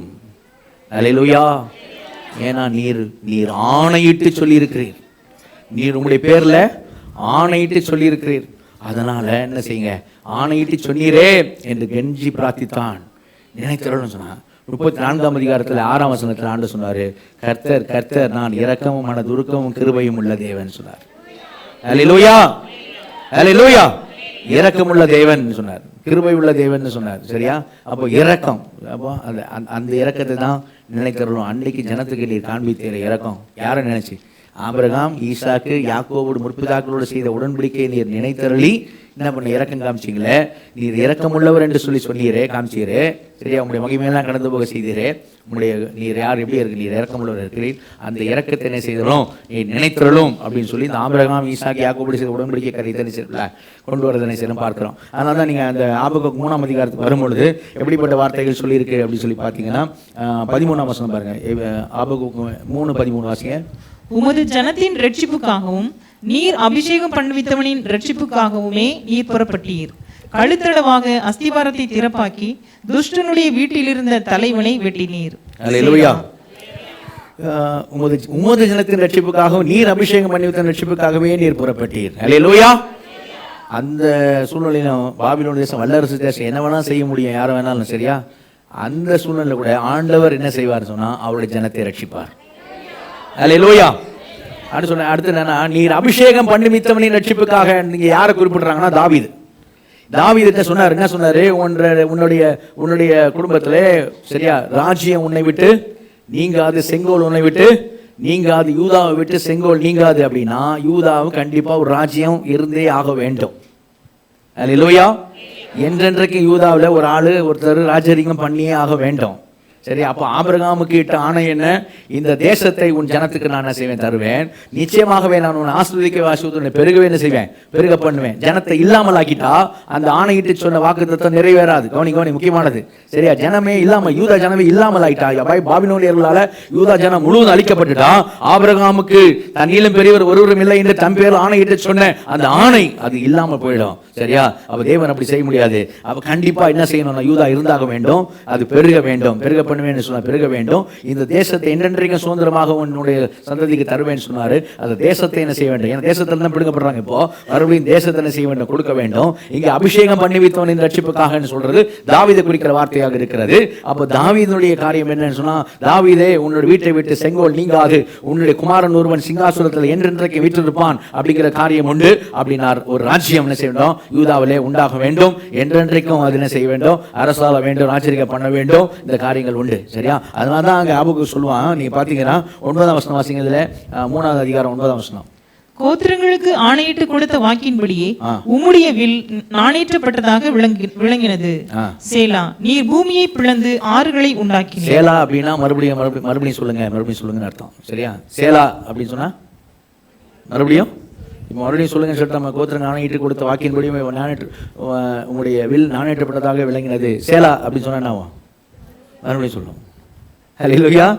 புரியுது? அப்படிதான் சொல்லியிருக்கேன். அப்போ என்ன சொல்ல? கோத்திரங்களுக்கு ஆணையிட்டு கொடுத்த வாக்கின்படியே, கோத்திரங்களுக்கு ஆணையிட்டு கொடுத்த வாக்கின்படியே. இப்போ புரியுதா? என்ன ஆபுக்கு என்ன தெரிஞ்சதுன்னா, கிளியர் பிக்சர் கிடைச்சு ஆபிரகாம். இவனுக்கு ஆபுக்கு முதல்ல குழப்பமா இருந்தான். என்ன குழப்பம்? இப்போ கிளியர் பிக்சர் கிடைச்சு. என்னது? தேவன் என்ன செய்ய போகிறார் அப்படிங்கிற தீர்க்கதரிசிக்கு அழகாக விளங்க பண்ணிடுறேன். என்னன்னு? என் ஜனம் இப்படி பண்ணுகிறாங்கல்ல ஆபுக்கு, அதனால நான் அவங்கள கரெக்ட் பண்ண போறேன். எப்படி கரெக்ட் பண்ண போறேன்னா, பொல்லாத இவனை என்ன பண்ண போறேன்? கொண்டு வந்து கரெக்ட் பண்ண போறேன். சரியா? கரெக்ட் பண்ண பிறகு இவன் பொல்லாதவன் இல்லை, இவனை ஒன்றும் இல்லாமல் ஆக்கிடுவேன். என் ஜனத்தை கரெக்ட் பண்ணி நான் மறுபடியும் என்ன செய்வேன்? நிலை நிறுத்துவேன். அல்லேலூயா. ஏன்னா ஆபிரகாம் கிட்ட ஆணை நிறைவேற வேண்டும், நான் பெருக பண்ண வேண்டும், இந்த தேசத்தில் நிலைநிறுத்த வேண்டும். அபிஷேகம் பண்ணப்பட்ட தாவீதுக்கு பண்ணப்பட்ட அந்த ஆணை நிறைவேற வேண்டும். ஒரு ராஜா என்ன செய்ய வேண்டும்? இங்கே இருக்க வேண்டும். அது நிச்சயமா நான் கொண்டு வந்து என்ன செய்வேன்? தேசத்தில் நிலைநிறுத்துவேன் அப்படிங்கிறத அங்கே ஆண்டவர் விளங்கப்பட்டான். இப்போ இதை கேட்டவனு தான், இப்போ பாபிலோன் உள்ள வர்றதுன்னா சாதாரண விஷயம் இல்லை. பாபிலோனிய ராஜ்யம் உள்ளே வந்துன்னா தேசத்தில் இறக்கம் காமிக்க மாட்டானுங்க, அவனுக்கு இறக்கம் இல்லாதவனுங்க. அப்போ அவன் உள்ளே வந்து எல்லாத்தையும் அழிக்க போகிறாங்க, என்னென்னமோ செய்ய போகிறானுங்க. சரியா? எல்லாம் தேவ ஜனத்துக்கு தான் நடக்க போகுது அப்படின்னும் போது பயங்கரமான உபத்திரவம் வரப்போகுது. சரியா? ஆனாலும் இப்போ இதை தெளிவாக புரிஞ்சுட்டு தேவன் எங்களை நிலை நிறுத்துவார். ஆபிரகாமுக்கு இட்ட ஆணையை நிறைவேற்றுவார். தாவீதுக்கு சொன்ன அந்த வாக்குத்தத்தத்தை அவர் நிறைவேற்றுவார். என்ன நடந்தாலும் எங்களை என்ன பண்ணுவார்? ஆண்டவரே எங்களை நிலை நிறுத்துவார் அப்படிங்கிற அந்த விசுவாசம் என்ற கேடகத்தை ஆபுக்கு கையில பிடிச்சான். நல்ல இல்லையில சொல்லுவோமா? இப்ப அந்த கேடகத்தை கையில பிடிச்சுதான் என்ன வார்த்தை சொன்னான்னு இப்ப அதுல அந்த ஆபுக்குள்ள 3ஆம் அதிகாரத்துல 17ஆம் வசனம் வாசிங்க. 17ஆம் வசனம். அத்திமரம் துளிர் விடாமற் போனாலும், திராட்சை செடிகளில் பழம் உண்டாகாமற் போனாலும், ஒலிவ மரத்தின் பலன் அற்று போனாலும், வயல்கள் தானியத்தை விளைவியாமற் போனாலும், கிடையில் ஆட்டு மந்தைகள் முதலற்று போனாலும், தொழுவத்திலே மாடு இல்லாமற் போனாலும். அவன் வந்து முற்றுகை போட்டான் தேசத்தை பிடிக்கிறதுக்கு, உள்ள இதெல்லாம் நடக்கும். அவன் தேசத்தை முற்றுகை போட்டான் அப்படின்னு சொல்லி சொன்னா உள்ள பஞ்சம் உண்டாகும். அத்திமரம் துளிர் விடாமல் போகும். திராட்சை செடியெல்லாம் எல்லாத்தையும் அடைச்சிருவானுங்க. சரியா? அத்திமரம் துளிர் விடாமல் போகும், திராட்சை செடி பழம் கொடுக்காம போகும், ஒளிவு மரத்தில் பலன் அற்று போகும், வயல்கள் தானியம் என்ன செய்யாது? விளைவிடாமல் போகும், கடையில் ஆட்டு மந்தைகள்லாம் செத்து போகும். சரியா? தொழுவத்தில் மாடுகள்லாம் இல்லாமல் போகும். சரியா? அந்த மாதிரி சூழ்நிலை ஆகிடும். இப்போ ஆபுக்கு என்ன சொல்கிறப்பல, அவங்க முற்றுகை போட்டு தேசத்தை பிடிக்கிறதுக்கு எவ்வளவு மோசமான இந்த சூழ்நிலை உண்டானாலும் சரி, அடுத்த வாரத்தில் சொல்றாரு வாசிங்க. நான் கர்த்தருக்குள் மகிழ்ச்சியா இருப்பேன், என் ரட்சிப்பின் தேவனுக்குள் களி கூறுவேன். அல்லேலூயா. ஹalleluya. நான் கர்த்தருக்குள் மகிழ்ச்சியா இருப்பேன், என் ரட்சிப்பின் தேவனுக்குள் களி கூறுவேன். ஏன்? ஏன்னா அவர் வாக்குத்தத்தத்தை அவர் நிறைவேற்றுவார். இதெல்லாம் இப்ப டெம்பரரி தான். இந்த பிரச்சனையில உபத்திரவம் எல்லாம் டெம்பரரி, தற்காலிகமானதா. எங்களை அவர் நிலைநிறுத்துவதற்கு அவர் வல்லவர், அவர் நல்லவர், அவர் ஆணையிட்டு இருக்கிறார், அவர் வாக்கு பண்ணி இருக்கிறார், அவர் நிச்சயம் செய்வார். என்ன பாருங்க, கேடகத்தை புடிச்சு பாருங்க. அடுத்த வருஷம் விசுவாசம் அறிக்கை வாசிங்க. ஆண்டவராகிய கர்த்தர் என் பலன், அவர் என் கால்களை மான் கால்களை போலாக்கி உயரமான ஸ்தலங்களில் என்னை நடக்க பண்ணுவார். ஹalleluya. அதான் விசுவாசம். அந்த விசுவாசம் கேடகத்தை ஆபுக்கு பேசிதான் பேசுனா கவனிங்க. இப்போ அவங்களுக்குரியது சொல்லிட்டேன். அந்த வசனத்துடைய பின்னாடி விசுவாசம் நீதிமான் பிழைப்பான். ஓகே, இப்போ நமக்குரியதுக்கு வருவோம். அவங்களுக்கு என்னது? நிலைநிறுத்துவார், தேசத்தை தருவார், முற்றிலும் அழிஞ்சு போக மாட்டாங்க, பெருக பண்ணுவார், கண்டிப்பாக நிலைநிறுத்துவார், அவங்களுக்கு ஒரு ராஜ்யம் வரும். எல்லாம் இதாகுதுல்ல, சரி. அது எல்லாமே இயேசு கிறிஸ்துவோட கனெக்ட் ஆகுது, சரியா? நமக்கு சொல்லியிருக்கேன் என்ன? எபிரேயர் 6ஆம் அதிகாரத்துக்கு வாங்க. இப்போ எபிரேயர் அதே தேவன் தான் நமக்கு வாக்கு பண்ணியிருக்கிறாரு, அதே தேவன் தான் நமக்கு செய்திருக்கிறார். என்ன செய்திருக்கிறார்? எபிரேயர் 6ஆம் அதிகாரத்தில் 13ஆம் வசனத்திலிருந்து வாசிங்க. ஆபிரகாமுக்கு தேவன் வாக்குத்தத்தம் பண்ணின போது ஆணையிடும்படி தம்மிலும் பெரியவர் ஒருவரும் இல்லாதபடியினாலே தமது பேரிலே தானே ஆணையிட்டு, நிச்சயமாக நான் உன்னை ஆசீர்வதித்து உன்னை பெருகவே பெருக பண்ணுவேன் என்றார். அந்தபடியே அவன் பொறுமையாய் காத்திருந்து வாக்குத்தத்தம் பண்ணப்பட்டதை பெற்றான். மனுஷர் தங்களிலும் பெரியவர் பேரில் ஆணையிடுவார்கள், உறுதி பண்ணும்படிக்கு ஆணையிடுதலே சகல விவாதத்திற்கும் முடிவு. ரெண்டு காரியம் சொல்ல போறேன். தேவன் ஆணையிட்டு இருக்கிறார், தேவன் வாக்கு பண்ணியிருக்கு. வாக்கு தத்துவம், ஆணை, ரெண்டுக்கும் வித்தியாசம் என்ன? வாக்கு தத்துவம், ஆணை இங்கிலீஷ் சொல்லும்போது ப்ராமிஸ் ஓத்துன்னு சொல்லுவாங்க, சரியா? ப்ராமிஸ் அண்ட் ஓத்துன்னு சொல்லுவாங்க. ரெண்டு வித்தியாசம் என்னென்னா, இப்போ புரியுமா சொல்கிறேன். இப்போது பிள்ளைங்கிட்ட அப்பா ஒருத்தர் சொல்கிறேன்னு வச்சுக்கோங்க, நான் உனக்கு நிச்சயமாக இதை வாங்கி தருவேன், நிச்சயமாக வாங்கி தருவேன் அப்படின்னு வாயில் சொல்கிறார், சரியா? அது வந்து என்னது? அது வாக்கு தத்துவம். நிச்சயமாக வாங்கி தருவேன் அப்படிங்கிறது வாக்கு தத்துவம். பிள்ளைங்க நார்மலாக மற்ற பிள்ளைங்க எதாவது சொல்லும்போது, நான் உனக்கு நிச்சயமாக அதை பண்ணுவேன் தெரியுமா, உனக்கு செய்வேன் நான் எதாவது சொல்லிச்சுன்னா, நீ சத்தியமாக சொல்லு அப்படின்னு ஃபஸ்ட்டு. அப்புறம் எப்படி சொல்லுவோம் அப்படின்னா, உங்கள் அம்மா பேரில் சத்தியமாக சொல்லு, உங்கள் அப்பா பேரில் சத்தியமாக சொல்லு அப்படின்னும். ஏன் அப்படின்னா, நீ போய் சொல்ல உங்கள் அம்மா செத்துருவாங்க, அப்பா செத்துருவான் அப்படின்ட்டு. புரியுதா இல்லையா? ஆமாம், அதுக்கு தான் அர்த்தம், சரியா? ஆமாம், பிள்ளைங்க தான் அம்மா பேரில் சத்தியமாக நீ சொல்கிறது உண்மை, அம்மா பேரில் உங்கள் அம்மா பேரில் சத்தியமாக சொல்லு, நீ சொல்கிறது உண்மையா? உங்கள் அப்பா பேரில் சத்தியமாக சொல்லு அப்படின்னு பார்க்கும், உண்மையாக சொல்கிறாளா அப்படின்ட்டு. என் அப்பா பேரில் சத்தியம் பண்ண மாட்டேன் அப்படின்னு சொன்னா அப்படி போய் சொல்கிறேன், புரியுதா? ஏன்னா அப்பா பேரில் சத்தியம். அப்போது ஏன் அதை அப்படி கேட்குறாங்கன்னா, உன்னிலும் பெரியவரோட பேரில், நீ நேசிக்கிறோட பேரில் என்ன பண்ணு? சத்தியம் பண்ணு. ஆனால் தேவன் எப்படி பண்ணுறாருன்னா, தேவன் என்ன செய்யறாருன்னா, வாக்குத்தத்தம் கொடுக்குறாரு, சரியா? நான் பண்ணுவேன் அப்படின்னு வாக்கு பண்ணுறாரு. இப்போ ஆணையிடும், சரியா? ஆணையிடல சகல விவாதத்திற்கு முடிவு. விவாதம் பண்ணுறேன்னா, சரியா? அதான் அவர் தான் ப்ராமிஸாக சொல்லிட்டார்லப்பா, அடிச்சு சொல்லிட்டாரப்பா, சத்தியமான அவர் பேர்லேயே அடிச்சு சொல்லிட்டாரப்பா, அப்புறம் எதுக்குப்பா அப்படின்றோம்ல. அப்புறம் ஏப்பா அதை பற்றி பேசுறது? அவர் நிச்சயமாக பண்ணுவார்ப்பா, அதான் விவாதத்து முடிவுன்னு பார்க்குறேன்ல. அந்த மாதிரி இப்போ தேவன் வந்து எங்கள் அம்மா பேரில் சத்தியமாக சொல்லு, அப்பா பேரில் சத்தியமாக சொல்லு. அவர் வந்து அவருக்கு மேலே யாருக்குறா? அவருக்கு மேலே இருக்கிறா? யாரும் இல்லாதனால அவர் பேர்லேயே ஆணையிட்டு சொல்லிட்டார். அல்லேலூயா.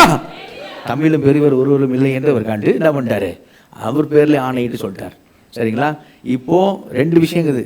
எது? ஒன்று வாக்கு தத்துவம், இன்னொன்று ஆணை. ஓகே, இப்போ தொடர்ந்து வாசிங்க. அந்தபடி தேவனும் இப்போ அந்தபடிங்கிறது அவங்க ஆபிரகாமுக்குலாம் சொல்லிட்டு இப்போ நம்மகிட்ட வர்றாருன்னு அர்த்தம், சரியா? அந்தபடி தேவனும் வாக்குத்தத்தம் பண்ணப்பட்டவைகளை சுதந்திரித்துக் கொள்கிறவர்களுக்கு தமது ஆலோசனையின் மாறாத நிச்சயத்தை பரிபூர்ணமாய் காண்பிக்கும்படி சித்தமுள்ளவராய் ஒரு ஆணையினாலே அதை ஸ்திரப்படுத்தினார். யார் அந்த வாக்குத்தத்தம் பண்ணப்பட்டவர்களை சுதந்திரித்துக் கொள்கிறவர்கள்? நம்மளதான் சொல்லியிருக்கு. அல்லேலூயா.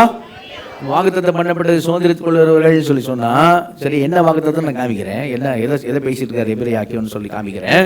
அப்போ அதை சுதந்திரித்துக் கொள்கிற நமக்கு அவர் என்ன செய்திருக்கிறார் அப்படின்னா, ஒரு ஆணையினாலே இதை ஸ்திரப்படுத்தி இருக்கிறார். அல்லேலூயா. வாக்கு தத்துவம், அடுத்தது ஆணை, ரெண்டு, சரியா? அடுத்த வருஷம் வாசிங்க. இது ரெண்டு பத்தி அடுத்த வருஷம் என்ன சொல்லுது? வாசிங்க. நமக்கு முன்வைக்கப்பட்ட நம்பிக்கையை பற்றி கொள்ளும்படி அடைக்கலமாய் ஓடி வந்த நமக்கு முன்னாடி ஒரு நம்பிக்கை வைக்கப்பட்டிருக்குது, சரியா? அதை பற்றி கொள்ளும்படி அடைக்கலமாய் ஓடி வந்திருக்கிற என்ன நம்பிக்கை? ரோமர் 5:2 பார்த்தீங்கன்னா, தேவ மகிமையை அடைவோம் என்கிற நம்பிக்கை. அல்லேலூயா. அந்த மகிமையை பிரவேசிக்க ஸ்லாக்கியம் நமக்கு உண்டா இருக்குது, மகிமையை அடைவோம்ங்கிற நம்பிக்கை. ஓகே, அப்போ இது நித்திய ஜீவனை குறித்து தான் பேசிட்டு இருக்காரு எபிரேயர்.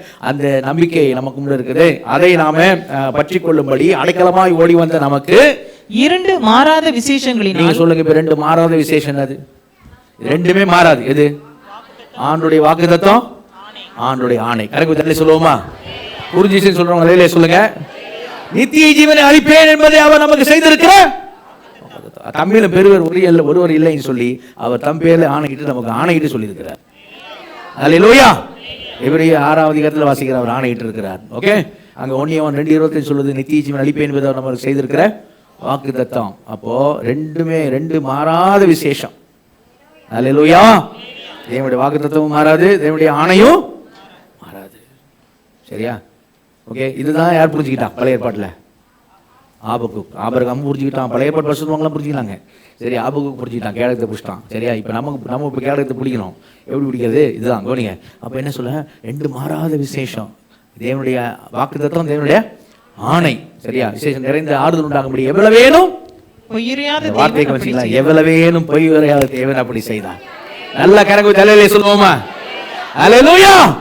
எப்படி எழுதிருக்க ஆவியானவர் பாருங்களேன். ஒவ்வொரு வார்த்தையும் முக்கியம். என்ன சொல்றாரு? ரெண்டு மாறாத விசேஷம்பா. சரியா? அப்போ நீ என்ன நினைக்காத, எப்படி நினைச்சிடாத. அவர் சும்மா சொல்லுவேன், அப்படி இல்லை, சீரியஸ். எவ்வளவேனும் பொய் உரையாத தேவன்.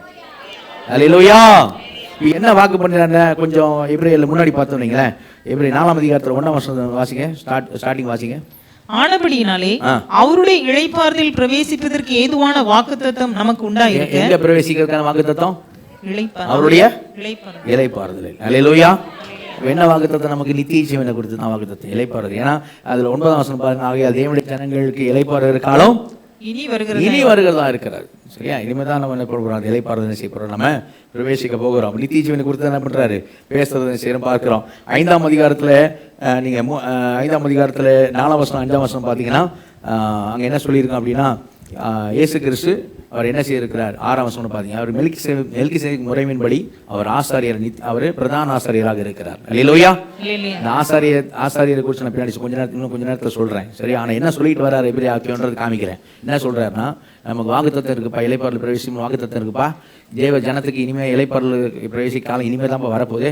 நமக்கு ஒருத்தர் இருக்கிறார்ப்பா, பிரதான ஆசாரியர் அப்படி சொல்கிறார். இப்போ 6ஆம் அதிகாரத்துக்கு வந்து என்ன சொல்கிறாரு? இந்த வாக்குத்தத்தத்தை பெற்றிருக்கிற நாம அதை சுதந்திரிக்கலாக என்ன செய்ய வேண்டும்? நம்ம காணப்பட வேண்டும். சரியா? அதை சுதந்திரிக்கலாக நம்ம காணப்பட வேண்டும் அப்படின்னு சொல்லி என்ன சரி சொல்கிறது என்ன செய்கிறோம்? 6ஆம் அதிகாரத்தில் பார்க்குறோம். ரெண்டு மாறாத விசேஷத்தினால தேவன் என்ன செய்திருக்கிறாரு? நமக்கு அதை உறுதிப்படுத்தி இருக்கிறார். எவ்வளவு பையனும் பொய் உரையாத தேவன். அல்லேலூயா. அல்லேலூயா. நீங்கள் அதில் எப்படி 6ல் 11 வசனம் வாசிங்க. 11 வாசிங்க. 11, 12. நீங்கள் அசதியாயிராமல் வாக்குத்தத்தமான ஆசீர்வாதங்களை விசுவாசத்தினாலும் நீடிய பொறுமையினாலும் சுதந்திரித்துக் கொள்கிறவர்களை பின்பற்றுகிறவர்களாய் இருந்து உங்களுக்கு நம்பிக்கையின் பூரண நிச்சயம் உண்டாகும்படி. என்ன சொல்றாரு? அந்த விசுவாசத்தினால அதை வாக்குத்தத்தத்தின் சுதந்திரிகள் நீங்க என்ன பண்ணுங்க? பின்பற்றுள்ளாயிருங்க அப்படின்னு சொல்றது பாருங்க. 7ஆம் அதிகாரத்துக்கு வரும்போது 20ஆம் வசனத்திலிருந்து மறுபடியும் ஆசாரியர், பிரதான ஆசாரியரை பற்றி சொல்றாரு. 8ஆம் அதிகாரத்துக்கு வாங்க. 8ஆம் அதிகாரத்துல என்ன சொல்றாரு அப்படின்னு சொன்னா 12ஆம் வசனம் 13ஆம் வசனம் வாசிங்க. 8ல் 12. ஏனெனில் நான் அவர்கள் அநியாயங்களை கிருபையாய் மன்னித்து அவர்கள் பாவங்களையும் அக்கிரமங்களையும் இனி நினையாமல் இருப்பேன் என்று கர்த்தர் சொல்லுகிறார். அல்லேலூயா. புது உடன்படிக்கையுடைய ஸ்டாக்கே என்ன? புது உடன்படிக்கையில சொல்றாரு, என் ஜனத்துடைய அக்கிரமங்களையும் பாவங்களையும் நான் என்ன செய்ய மாட்டேன், இனிமே நினையாமல் இருப்பேன் அப்படின்னு சொல்றாரு. சரியா? 9ஆம் அதிகாரத்துக்கு வாங்க. அங்க 13ஆம் வசனம் வாசிங்க. 9ல் 13. அது எப்படி எனில் காளை, வெள்ளாட்டுக்கடா இவைகளின் இரத்தமும் தீட்டுப்பட்டவர்கள் மேல் தெளிக்கப்பட்ட கடாரியின் சாம்பலும் சரீர சுத்தி உண்டாக்கும்படி பரிசுத்தப்படுத்துமானால் நித்திய ஆவியினாலே தம்மை தாமே பழுதற்ற பலியாக தேவனுக்கு ஒப்பு கொடுத்த கிறிஸ்துனுடைய இரத்தம் ஜீவனுள்ள தேவனுக்கு ஊழியம் செய்வதற்கு உங்கள் மனசாட்சியை செத்த கிரியைகளர சுத்திகரிப்பது எவ்வளவு நிச்சயம். அல்லேலூயா.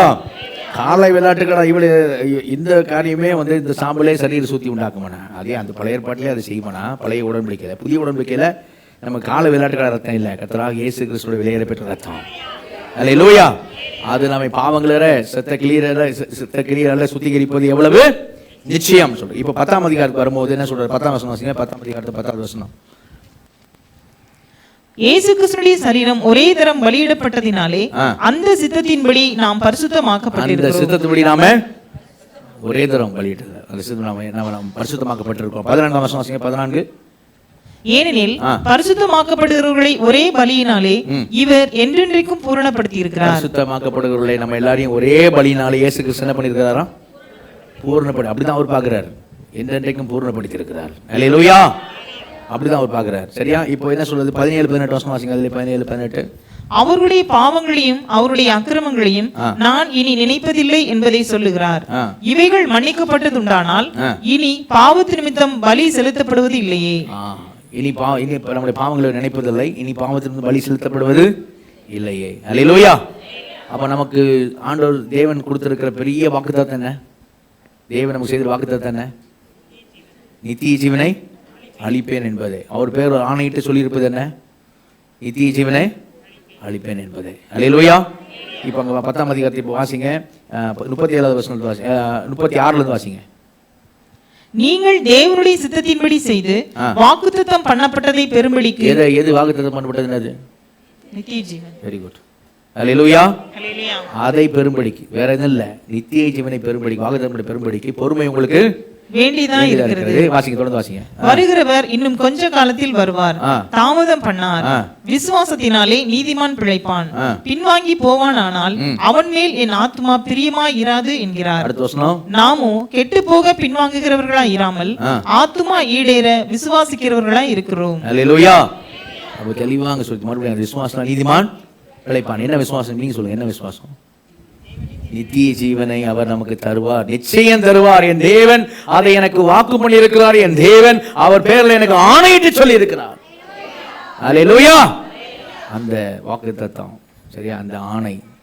அப்ப விசுவாசம் கேடக எதை ஸ்ட்ராங்கா புஷ் நிற்குதுன்னா நித்திய ஜீவனை.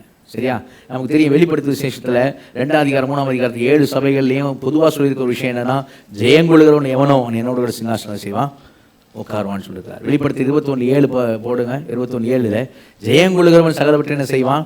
சுதந்திரித்துக் கொள்வான். ஜெயங்கொள்கிறவன் யார்? அந்த ஜெயங்கொள்கிறவன் எப்படி ஜெயங்கொள்ள முடியும்? நான் சொன்னேன், ஒரு விஷயத்த 2 விஷயம் இருக்குது. ஒன்று நான் 20 சொல்கிறேன்னு, ஒன்று நான் இன்றைக்கே சொல்கிறேன்னு சொல்லி போன வாரம் சொன்னேன். இருந்தாலும் திரும்பி இப்பயும் சொல்கிறேன்.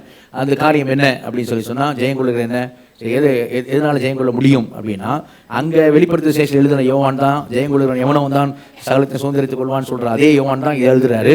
எங்கே எழுதுறாரு? 1 யோவான் 5ஆம் அதிகாரத்துக்கு வாங்க. 1 யோவான் 5ஆம் அதிகாரத்தில், சரியா, எதை வைத்து நாம் ஜெயங்கொள்ள முடியும் அப்படிங்கிறத யோவான் என்ன செய்கிறாரு? பதிவு செய்கிறத நான் பார்க்க முடியும். 4ஆம் வசனம் வாசிங்க. தேவனால் பிறப்பதெல்லாம் உலகத்தை ஜெயிக்கும், நம்முடைய விசுவாசமே உலகத்தை ஜெயிக்கிற ஜெயம். நல்லா கரங்குதலை சொல்லுவோமா? நம்முடைய விசுவாசமே உலகத்தை ஜெயிக்கிற ஜெயம். யாரெல்லாம் கரெக்டா சொன்னீங்க? நம்முடைய விசுவாசம் உலகத்தை ஜெயிக்கிற ஜெயம். எந்த விசுவாசம்? நித்திய ஜீவனை அவர் தருவேன்கிற விசுவாசம். அல்லேலூயா. அது யாருக்கு உண்டாகுது தெரியுமா? யாருக்கு உண்டாகுது? அடுத்த வருஷம் வாசிங்க. யாருக்கு உண்டாகுது? அடுத்த வருஷம் வாசிங்க. இயேசுவானவர் தேவனுடைய குமாரன் என்று விசுவாசிக்கிறவனே அன்றி உலகத்தை ஜெயிக்கிறவன் யார்? இயேசுவான தேவனுடைய குமாரன் விசுவாசிக்கிறவன் உலகத்தை ஜெயிக்கிறவன் யார்? அப்போ அந்த இயேசு தேவகுமாரன் விசுவாசிக்கிறவன் அவன் எப்படி உலகத்தை ஜெயிப்பான்? அந்த விசுவாசத்தை வச்சு அவனுக்கு என்ன சொல்ல, அந்த விசுவாசத்தில் அவனுக்கு என்ன சொல்லப்பட்டிருக்கிறது அப்படின்னா, இப்போ 9ஆம் வசனம் வாசிக்க. ரொம்ப அருமையா இருக்கும். 9ஆம் வசனம் வாசிங்க. நாம் மனுஷருடைய சாட்சியை ஏற்றுக்கொண்டால் அதை பார்க்கிலும் தேவனுடைய சாட்சி அதிகமாக இருக்கிறது. ரெஜிஸ்ட்ரேஷன்லாம் பண்ணும்போது, கல்யாணம், லேண்டு ரெஜிஸ்ட்ரேஷன் பண்ணும்போது சாட்சி கையெழுத்து போடுறாங்களா? ஹலோ, சாட்சி கையெழுத்துன்னு கூப்பிட்டு போட சொல்றாங்களா? சாட்சி கையெழுத்து போடுங்கிற சாட்சி, மனுஷ சாட்சியே நாம ஏற்றுக்கொண்டா கவர்மெண்ட் அக்செப்ட் பண்ணிக்கிறாங்களா? அதை 2 பேர் சாட்சி, பொண்ணு சைடில் ஒரு சாட்சி, மாப்பிள்ளை சைடில் ஒரு ஆள் சாட்சி, இல்லையா? அப்படியா? அது மனுஷனே சாட்சியே நம்ம ஏற்றுக்கொண்டா தேவனுடைய சாட்சி அதில் அதிகமாக இருக்கிறது. அல்லேலூயா. என்ன சாட்சி? தேவன் சாட்சி. வாசிங்க. தேவன் தமது குமாரனை குறித்து கொடுத்த சாட்சி இதுவே. என்ன சாட்சி? வாசிங்க. தேவனுடைய குமாரனிடத்தில் விசுவாசமா இருக்கிறவன் அந்த சாட்சியை தனக்குள்ளே கொண்டிருக்கிறான். அந்த சாட்சியை தேவகுமாரனை விசுவாசிக்கிறவன் நித்திய ஜீவனுடையவன் அந்த சாட்சியை தனக்குள்ளே கொண்டிருக்கிறான். என்ன சாட்சி? வாசிங்க. தேவனை விசுவாசியாதவனோ தேவன் தம்முடைய குமாரனை குறித்து கொடுத்த சாட்சியை விசுவாசியாததனால் அவரை பொய்யராக்குகிறான். குமாரனை விசுவாசிக்கிறான், அவன் பொய்யராக்குகிறான். தேவன் நமக்கு நித்திய ஜீவனை தந்திருக்கிறார். தேவன் நமக்கு நித்திய ஜீவனை தந்திருக்கிறார். நித்திய ஜீவனை தந்திருக்கிறார். அல்லேலூயா. வாசிங்க. அந்த ஜீவன் அவருடைய குமாரனில் இருக்கிறது என்பதே அந்த சாட்சியாம். அல்லேலூயா. அந்த ஜீவன் நீ விசுவாசிக்கிறியே, தேவகுமாரன் இயேசு கிறிஸ்து, அவருக்குள்ளதான் அந்த நித்திய ஜீவன் இருக்குது என்பதே தேவன் கொடுக்கும் சாட்சியாம். அல்லேலூயா. அப்ப அந்த குமாரனை விசுவாசிக்கிற உனக்கு நித்திய ஜீவன் உண்டு என்பதே தேவன் கொடுக்கும் சாட்சியாம். அல்லேலூயா. விசுவாசிக்கிற எல்லாரும் அதை தனக்குள்ள கொண்டிருக்கிறார்கள். மனுஷ சாட்சியே ஏற்றுக்கொள்வீர்களானால் தேவ சாட்சி அதிலும் அதிகமா இருக்கிறது. அடுத்த வருஷம் வாசிங்க. குமாரனை உடையவன் ஜீவனை உடையவன். நித்திய ஜீவனை உடையவன். குமாரன் இல்லாதவன் ஜீவன் இல்லாதவன். அடுத்த வருஷம் சொல்லுவாரு, இதெல்லாம் நான் எதுக்காக எழுதியிருக்கிறேன்? தேவகுமாரனை விசுவாசிக்கிற உங்களுக்கு நித்திய ஜீவன் உண்டு என்று நீங்கள் அறியவும். அல்லேலூயா, அல்லேலூயா. நல்லா கவனி, முக்கியமானது. குமாரன் இயேசு இல்லாம என்ன இல்லை? நித்திய ஜீவன்ற வாக்கு தத்துவமும் இல்லை, ஆணையும் இல்லை, குமாரன் இல்லாம. அதனால தான் எபிரேயர் 6ஆம் அதிகாரத்தில் ஒரு 2 மாறாத விசேஷத்தினால அவர் அதை உறுதிப்படுத்தியிருக்கிறாருன்னா சொல்லிட்டு உடனே யாரை பற்றி சொல்றாரு? எபிரேயர் 6க்கு வாங்க. உடனே யாரை பற்றி சொல்றாரு பாருங்க. 19-20 வசனம் வாசிங்க. 19-20 வசனங்கள்.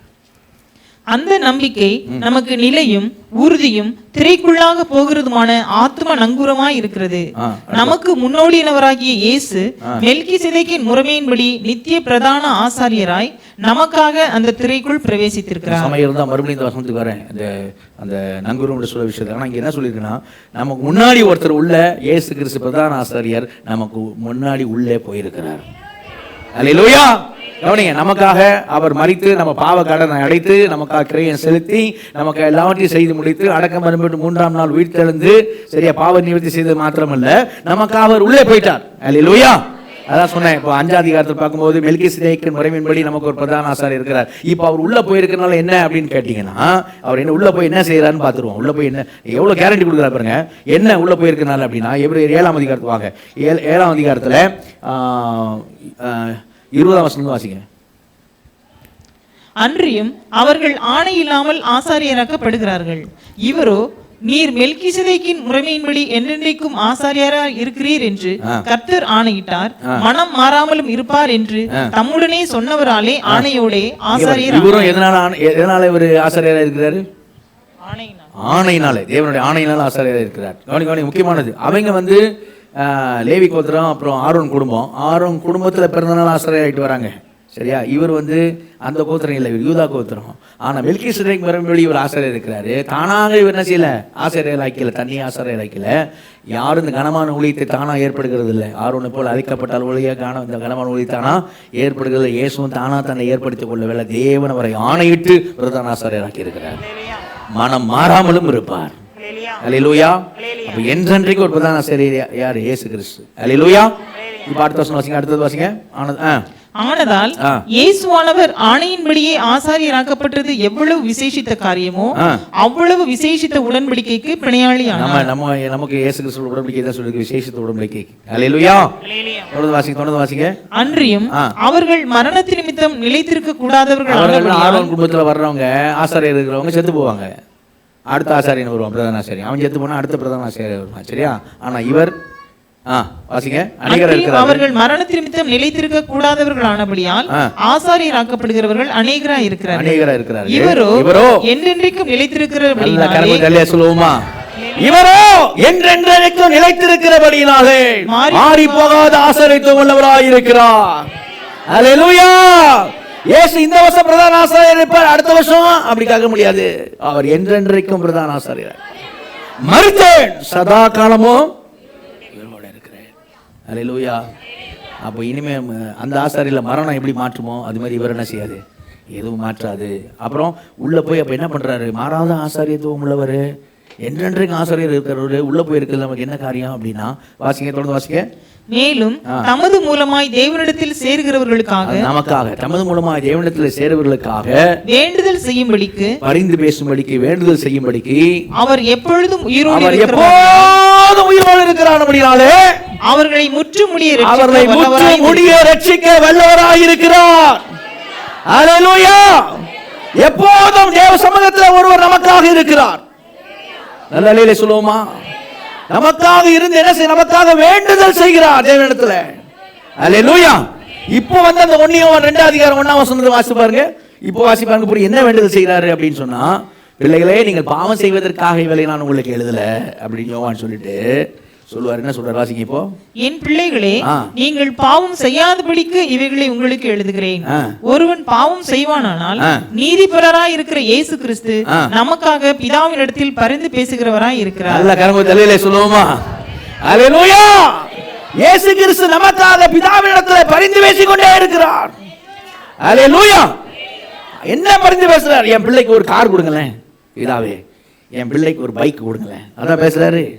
என் பிள்ளை வீடு இல்லாமல் கஷ்டப்பட்டுருக்கோம், ஒரு சொந்த வீட்டை கொடுங்களேன் பிதாவே, அப்படியே பேசுறாரு.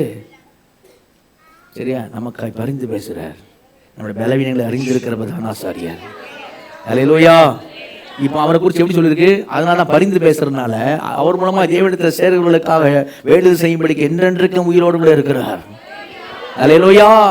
எப்போதும் பரிந்து பேசுகிறார் அவர். அதனால அவரை பத்தி என்ன சொல்லியிருக்கிறார்? திரும்பி எபிரேயர் 7 போட்டு பாருங்க. அதனால அவர் எப்படிப்பட்டிருக்கார்? முற்று முடிய ரட்சிக்க அவர் வல்லவராய் இருக்கிறார். நல்ல சொல்லுவோமா? நம்மள ஒருவரையும் அவர் இழந்து போக மாட்டார். அல்லேலூயா. இப்ப யூதால ஒரு அதிகாரம் தான் 24 வசனம் பாத்தீங்களா? 24 யூதா 24 இயேசு கிறிஸ்து பத்தி சொல்லப்பட்டிருக்கு. வலுவாதபடி நம்மை காக்கிறவரும் வல்லமையில சன்னிதானத்திலே நம்மை நிறுத்த வல்லவருமாய் இருக்கிற அவருக்கு. அல்லேலூயா. இயேசு பத்தி என்ன சொல்லிருக்கு? வலுவாதபடி உங்களை காக்கிறவர். அல்லேலூயா. நமக்கு பரிந்து பேசுகிறார். கவனிங்க, இப்படி எவ்வளோ கேரண்டியா விஷயம் சொல்லியிருக்கு. எப்படி சொல்லியிருக்கு? நித்திய ஜீவன் உண்டு, நிச்சயமா உண்டு. ஆபக்கு புருஷன் பாரு, அவன் என்னதுக்கு அங்கே தேசத்தில் மறுபடியும் நாங்கள் நிலைநிறுத்தப்படுவோம், எங்களை தேவன் பெருக பண்ணுவார், எங்களுக்கு ஒரு ராஜா தருவார். அதை புருஷனே நிற்கிறான். அத்திமரம் துடுலாம் போனாலும் சரி, என்னன்னாலும் சரிண்ணா, நமக்கு அதோட விசேஷமான காரியம் கேடகம் நம்ம கையில் இருக்கு. அல்லேலூயா. அது என்ன கேடகம்? நித்திய ஜீவன். அது என்ன? அவர் வாக்கும் பண்ணிட்டாரு, ஆணையிட்டுன்னு சொல்லிட்டு, தன் பேரில் ஆணையிட்டு சொல்லிட்டாரு தேவன். இன்னொரு பக்கம் பார்த்தா உள்ள ஒருத்தர் போயிட்டு அவர் என்ன பண்ணிக்கிட்டு இருக்காருன்னா நமக்காக பரிந்து பேசி கொண்டு இருக்கிறார். அவர் எப்படிப்பட்டவர் சொன்னா எப்போதும் உயிரோடு இருக்கிறவர். அவர் எப்படிப்பட்டவர் சொன்னா முற்றுமுடிய ரட்சிக்க வல்லவராக இருக்கிறவர். நம்முடைய பலவீனங்களை அறிந்திருக்கிறவர். அவருமே நேற்று இன்று மாறாதவர். அல்லேலூயா. அப்படி ஒருத்தர். அப்போ கவனிக்க முக்கியமானது எபேசு 6 அந்த விசுவாசம் கேடகத்தை பிடித்துக் கொண்டுள்ள நில்லுங்கன்றது எந்த அர்த்தத்தில் சொல்லியிருக்கு தெரியுமா? முக்கியமானது எந்த அர்த்தத்தில் சொல்லியிருக்கு தெரியுமா? நித்திய ஜீவன் உண்டுன்றது விசுவாசம். இப்போ பிசாசு அக்னி ஆஸ்திரம், ஒரு அம்பு, சரியா? ஒரு அம்பு ஏறான் அப்படி. கவனிங்க, என்னது? என்ன நீ பெருசா? உனக்கே வாழ்க்கையில் உன் சரீரத்தில் பலவீனம், உன் சரீரத்தில் வியாதி, உன் சரீரத்தில் சுகவீனம். உன் லைஃப் இப்படி இருக்கு, உன் சரீரத்தில் பலவீனம், சுகவீனம், வியாதி, கஷ்டப்படுறிய அப்படின்னு அக்னியாசனம் வருது. இப்போ இந்த விசுவாசம் கேடகத்தை புஷ் எப்படி நிற்கிறேன் தெரியுமா? அப்படி புஷ் நிற்கணும். எப்படி? நான் நித்திய ஜீவன் உண்டு அப்படின்ற விசுவாசம், தேவனோட சமாதானமாக இருக்கிற பாதரட்சே காலில் ஊனி நின்று விசுவாசம் என்ன நித்திய ஜீவன் நிச்சயமா உண்டு என்ற புடிச்சு எப்படி நிற்கலாம்? பிசாசே, எனக்கு இந்த சரீரத்தில் பலவீனம் இருந்தாலும் சரி, சுகவீனம் இருந்தாலும் சரி, வியாதி இருந்தாலும் சரி, எனக்கு நித்திய ஜீவன் உண்டு, எனக்கு நித்திய ஜீவன் உண்டு. நான் அடைய போற சரீரத்தில் வியாதி இருக்காது. அல்லேலூயா. அங்க சுகவீனம் பலவீனம் என்ன செய்யாது, இருக்காதுடா பிசாசே அப்படின்னா அந்த அக்கினி ஆஸ்திரம் அவிந்து போயிடும். நல்ல அலையில சொல்லுவோமா? அந்த அர்த்தத்தை தான் எபேசியில சொல்லியிருக்கேன். இந்த அர்த்தம் சொல்லுங்க. இப்போ பிசாசு அடுத்த விடுறான் அக்கினி ஆஸ்திரம். என்ன? ஏய், உனக்கு நீ ஏசியாசுங்கிற, உனக்கு ஆசீர்வாதமே இல்லையே, உனக்கு லைஃப்ல எங்க நீ ஆசீர்வாதமா இருக்கிற அப்படின்னு சொல்றான்னு வைங்க. உடனே விசுவாசம் கேடகம் அது அக்கினி ஆஸ்திரம் வருது. எப்படி புருஷன் நிக்கலாம் தெரியுமா? ஏ பிசாசே, எனக்கு இந்த உலகத்துல ஆசீர்வாதம் இல்லைன்னா கூட என்ன, அதை பத்தி எல்லாம் கவலை இல்லை. எனக்கு நித்திய சுதந்திரத்தை, ஆசீர்வாதத்தை தேவன் வைத்திருக்கிறார். எனக்கு நித்திய ஜீவன் உண்டு, எனக்கு நித்திய ஜீவன் உண்டு. அந்த சுதந்திரத்தை ஒண்ணுமே பண்ண முடியாது. அல்லேலூயா. அந்த ஆசீர்வாதத்தை நீ ஒண்ணுமே பண்ண முடியாது. அது அந்த அக்னியாசர் கேடகத்தில் முட்டும் ஒன்றும் இல்லாமல் ஆயிடும். டேவிட் ஸ்லிங், அயன் டாம் தெரியுதா? அப்படி புரியுதா இல்லையா? அவன் சொல்றான் ஏ தேவ பிள்ளை, ஆண்டவருங்கிற நீயே வாடகை வீட்டில இருந்து கஷ்டப்பட்டுக்கிட்டு இருக்க. வாடகை வீட்டு, சொந்த வீடு இருக்க, உனக்கு சொந்த வீடு இல்லை, வாடகை வீட்டில் கஷ்டப்பட்டு இருக்கே, வாடகை வீட்டில் கஷ்டப்பட்டு இருக்கே அப்படின்றானுங்களே. சரி, அப்போ எப்படி? அதே விசுவாசம் கேடணும். ஏ பிசாசே, நான் இந்த உலகத்தில் வாழ்றதால வரைக்கும் கூட வாடகை வீட்டில் இருந்துட்டு போறேன், பிரச்சனை இல்லை. எனக்கு தேவாதி தேவன் கர்த்தராகி கர்த்தர் இயேசு கிறிஸ்து அந்த பிதாவின் வீட்டில் வாசத்தலங்களை உண்டாக்கி கொண்டு இருக்கிறார். நான் அங்கே போக போறேன், நித்திய வீட்டுக்கு போக போறேன். அங்க எனக்கு வீடு இருக்குது. நீ என்ன செய்வ? உன்னால ஒண்ணும் பண்ண முடியாது. அல்லேலூயா. ஸ்ட்ராங்கா நிற்க முடியும், ஸ்ட்ராங்கா.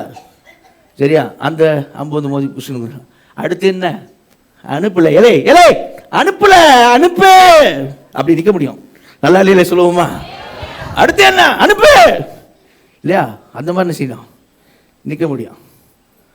உனக்கு அடுத்து அனுப்புறான். ஏசியாசன் போனா உனக்கே பிள்ளை இல்லையா? டே பிசாசே, எனக்கு பிள்ளை இல்லைனா என்ன? நான் இன்னைக்கு தேவ பிள்ளையா இருக்கிறேன், எனக்கு நித்திய ஜீவன் உண்டு. போல அப்பால போல சாத்தானே நிற்க முடியும். உன் பிள்ளை எதிர்காலமே என்ன ஆகும் தெரியல, பரிதாபமா இருக்கிற. பிசாசே, என் பிள்ளை எதிர்காலத்தை பத்திலாம் நான் கவலைப்பட தேவை, நீ கவலைப்பட தேவையில்ல, அதெல்லாம் அவர் பார்த்துக்குவாரு. எனக்கு நித்திய ஜீவன் உண்டு. என் பிள்ளை ஆண்டவருக்கு வரனால என் பிள்ளைக்கு நித்திய ஜீவன் உண்டு.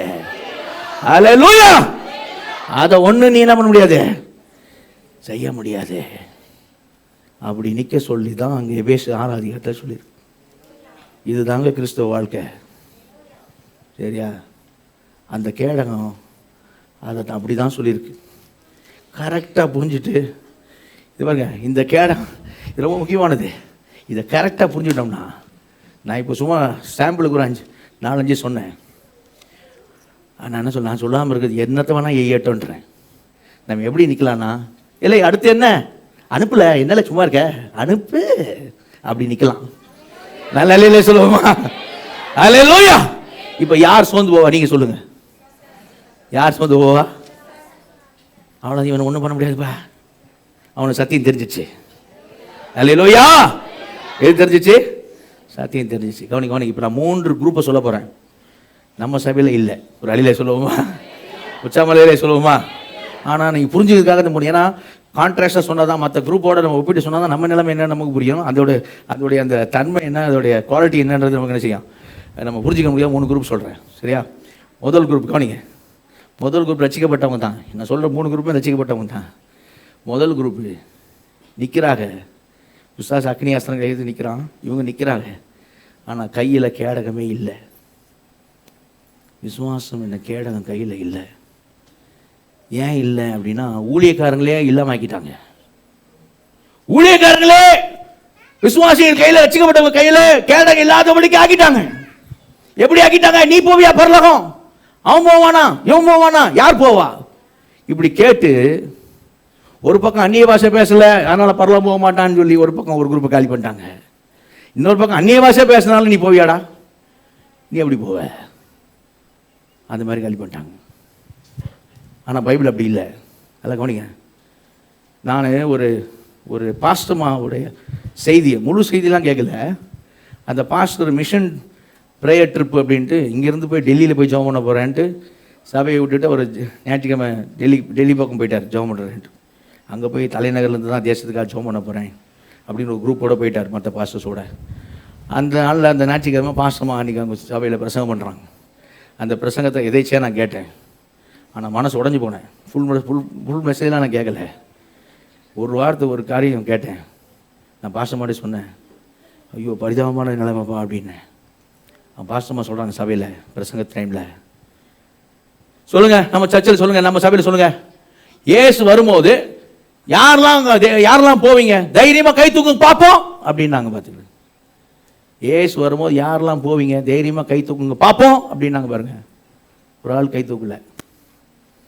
எப்படி எனக்கு தெரியும், அவங்களே சொல்கிறாங்க. யாருக்கு அடுத்த ஸ்டேட்மெண்ட்டு நான் சொல்கிறேன், போப்பா நான் போக மாட்டேன். மைக்கில் பிரசங்கத்தில் பாஸ்டமாக சொல்கிற வார்த்தை, நான் சொல்கிறேன் போப்பா நான் போக மாட்டேன். உங்களை எத்தனை பேர் போவீங்க அப்படி கேட்குறாங்க. நல்ல வேலை அவங்க என்ன சொல்லணும், எங்கள் வீட்டுக்கார் டெல்லி போயிருக்காரு, அவரும் போக மாட்டேன்னு எனக்கு தெரியும், அப்படி சொல்லலை. ஆனால் அப்படி சொன்னாங்க. அடுத்து சொல்கிறாங்க என்னென்னு, நம்ம நிலைமையை பார்த்தீங்களா, இந்த நிலையெல்லாம் மாறணும்னாங்க. இயேசு கிறிஸ்து சிலுவையில் மரித்து ஜீவனை கொடுத்து ரத்தம் சிந்தி உயிர்த்தெழுதல் ஒன்றும் ஆக்கிட்டாங்க தெரியுமா? அந்த பிரசங்கத்தில் தன்னுடைய கிரியினால தான் மனுஷன் போக போகிறான்ட்டு மற்ற மதங்கள் பேசுகிற மாதிரி ஆக்கிட்டாங்க தெரியுமா? கிறிஸ்துவத்தை இந்த வித்தியாசத்தையே இல்லாமல் ஆக்கிட்டாங்க தெரியுமா? அந்த சபையில் அந்த விசுவாசின் கையில் கேடகம் இருக்குன்னு நினைக்கிறீங்க? இல்லைங்க, கேடகம் இருக்கல, கேடகம் இல்லை. பரிதாபமான நிலைமை. ரசிக்கப்பட்டிருக்கான், ஆனால் கையில் என்ன இல்லை. பைபிள் சொல்லுது கேடங்க இருக்குப்பா, அவர் ஆணையிட்டு சொல்லிக்காருப்பாரா, வாக்கு பண்ணியிருக்காருப்பா, அவர் மேலே ஆணையிட்டு சொல்லிக்காருப்பா. 10வது பிறகு உள்ள ஒருத்தர் வேறு இருக்கிறாருப்பா, முற்றுமுடியை ரசிக்க வல்லவர்ப்பா. எப்பா எவ்வளோ வேணும் பொய் சொல்லாத தேவன்பா, அவர் எவ்வளோ வேணும் பொய் வராது தேவன்பா. அவர் சொல்கிற வார்த்தையெல்லாம் கொஞ்சம் பாருப்பா, எப்படி சொல்கிறார் அவர். யோவான் 10ஆம் அதிகாரம் வாங்க, இதுதான் ஆண்டவர் பக்கமாக எழுதி வச்சுருந்தாலும் நான் சொல்கிறேன். யோவான் 10ஆம் அதிகாரத்துக்கு 28ஆம் வசனம் வாசிக்க. யோவான் 10:28 நான் அவைகளுக்கு நித்திய ஜீவனை கொடுக்கிறேன், அவைகள் ஒரு காலம் கெட்டு போவதில்லை, ஒருவனும் அவைகளை என் கையிலிருந்து பறித்துக் கொள்வதும் இல்லை. அவைகளை எனக்கு எனக்கு ஒரு நிமிஷம் சொன்னோம், இது ஒரு நிமிஷம் நான் ஒரு வார்த்தை கேட்காது விட்டுட்டேன். இயேசு கிறிஸ்து பொய் சொல்ல மாட்டார். ஒரு சின்ன பொய் கூட இயேசு சொல்ல மாட்டார்னு சொல்கிறவங்க மட்டும் நல்லா கரங்களை வைத்து அல்லையிலே சொல்லுங்க. ஏன் சிலர் கரங்க எதுவும் சந்தேகம் இருக்குதா? சரியா? இயேசுவ வார்த்தையை நான் முழுசாக 100% நம்புறேன்னு சொல்கிறவங்க மட்டும் நல்லா கரங்க வைத்து அல்லையிலே சொல்லுங்க. அல்லேலூயா. இப்போ வாசிங்க இந்த வாசனத்தை முதல்ல 28 வாசிங்க. நான் அவைகளுக்கு 27 வாசி. 27 என் ஆடுகள் என் சத்தத்திற்கு செவி கொடுக்கிறது, நான் அவைகளை அறிந்திருக்கிறேன், அவைகள் எனக்கு பின் செல்லுகிறது, நான் அவைகளுக்கு நித்திய ஜீவனை கொடுக்கிறேன். யார் சொல்ற? அரசியல்வாதி இல்ல.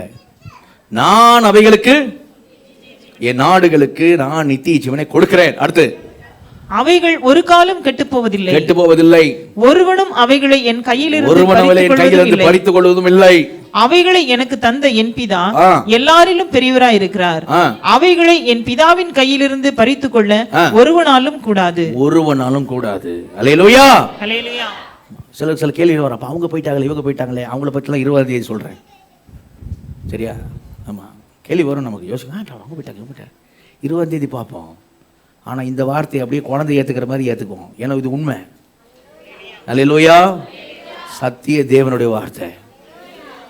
சரியா? கொஞ்சம் கூட இருள் அவட்ட இல்லை, கலப்படம் இல்லாத வார்த்தை, வெள்ளியை போல புடமிடப்பட்ட வார்த்தை. அல்லேலூயா. சரியா? அவர் வார்த்தையில் உண்மையுள்ளவர். இஸ்ரவேலுக்கு சொன்ன எந்த நல்ல வார்த்தையும் கீழே விட.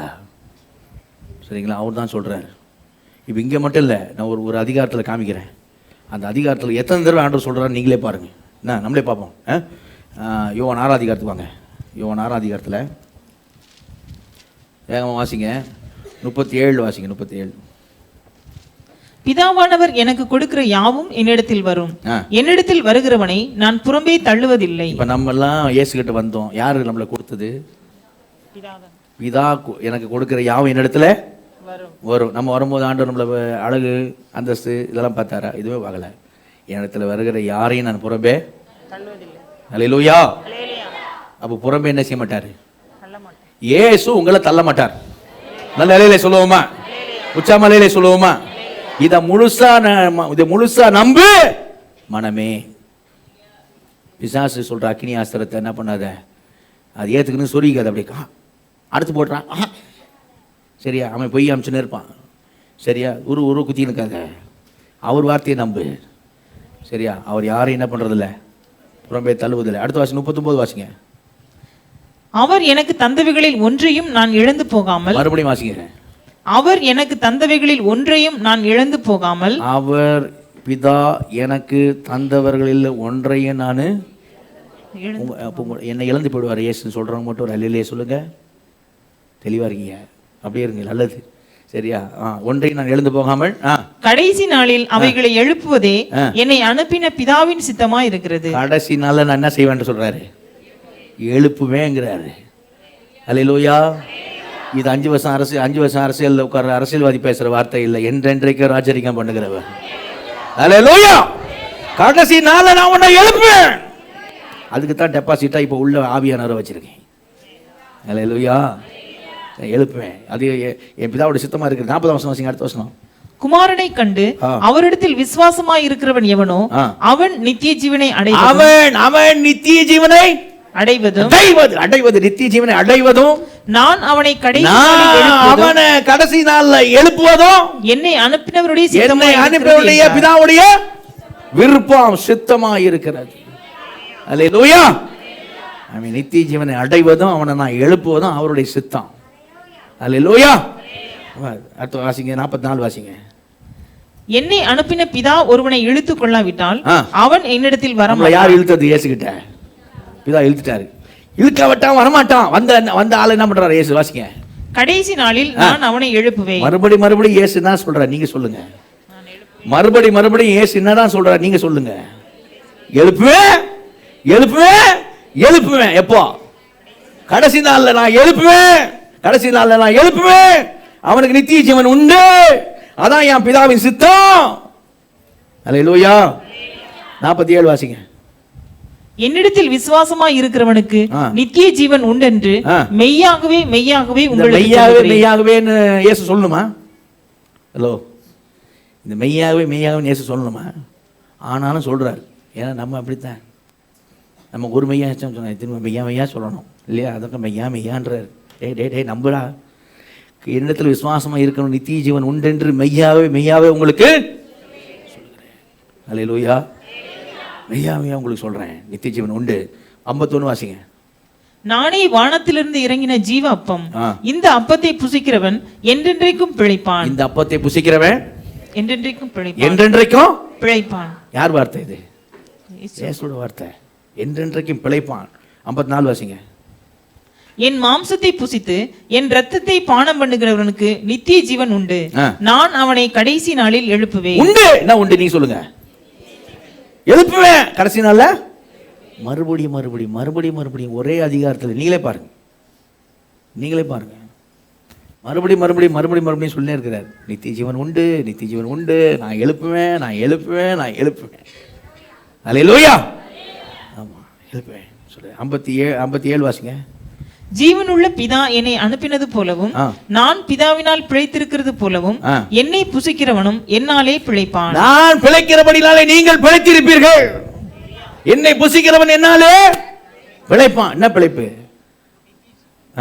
என்ன பிழைப்பு? கடை வச்சு பொழைச்சிக்கப்பா, அந்த பிழைப்பு இல்லை. இது ஏதாவது வியாபாரம் பண்ணி பொழைச்சிக்கப்பா, அந்த பிழைப்பு இல்லை. ஆத்ம பிழைப்பு. அவர் வருகையிலே பிழைப்பான். அல்லேலூயா. புரியுதா? விசுவாசம் நீதிமான் பிழைப்பான், நிச்சயம் பிழைப்பான். தேவனுடைய வார்த்தை, தேவனாக இயேசுடைய வார்த்தை.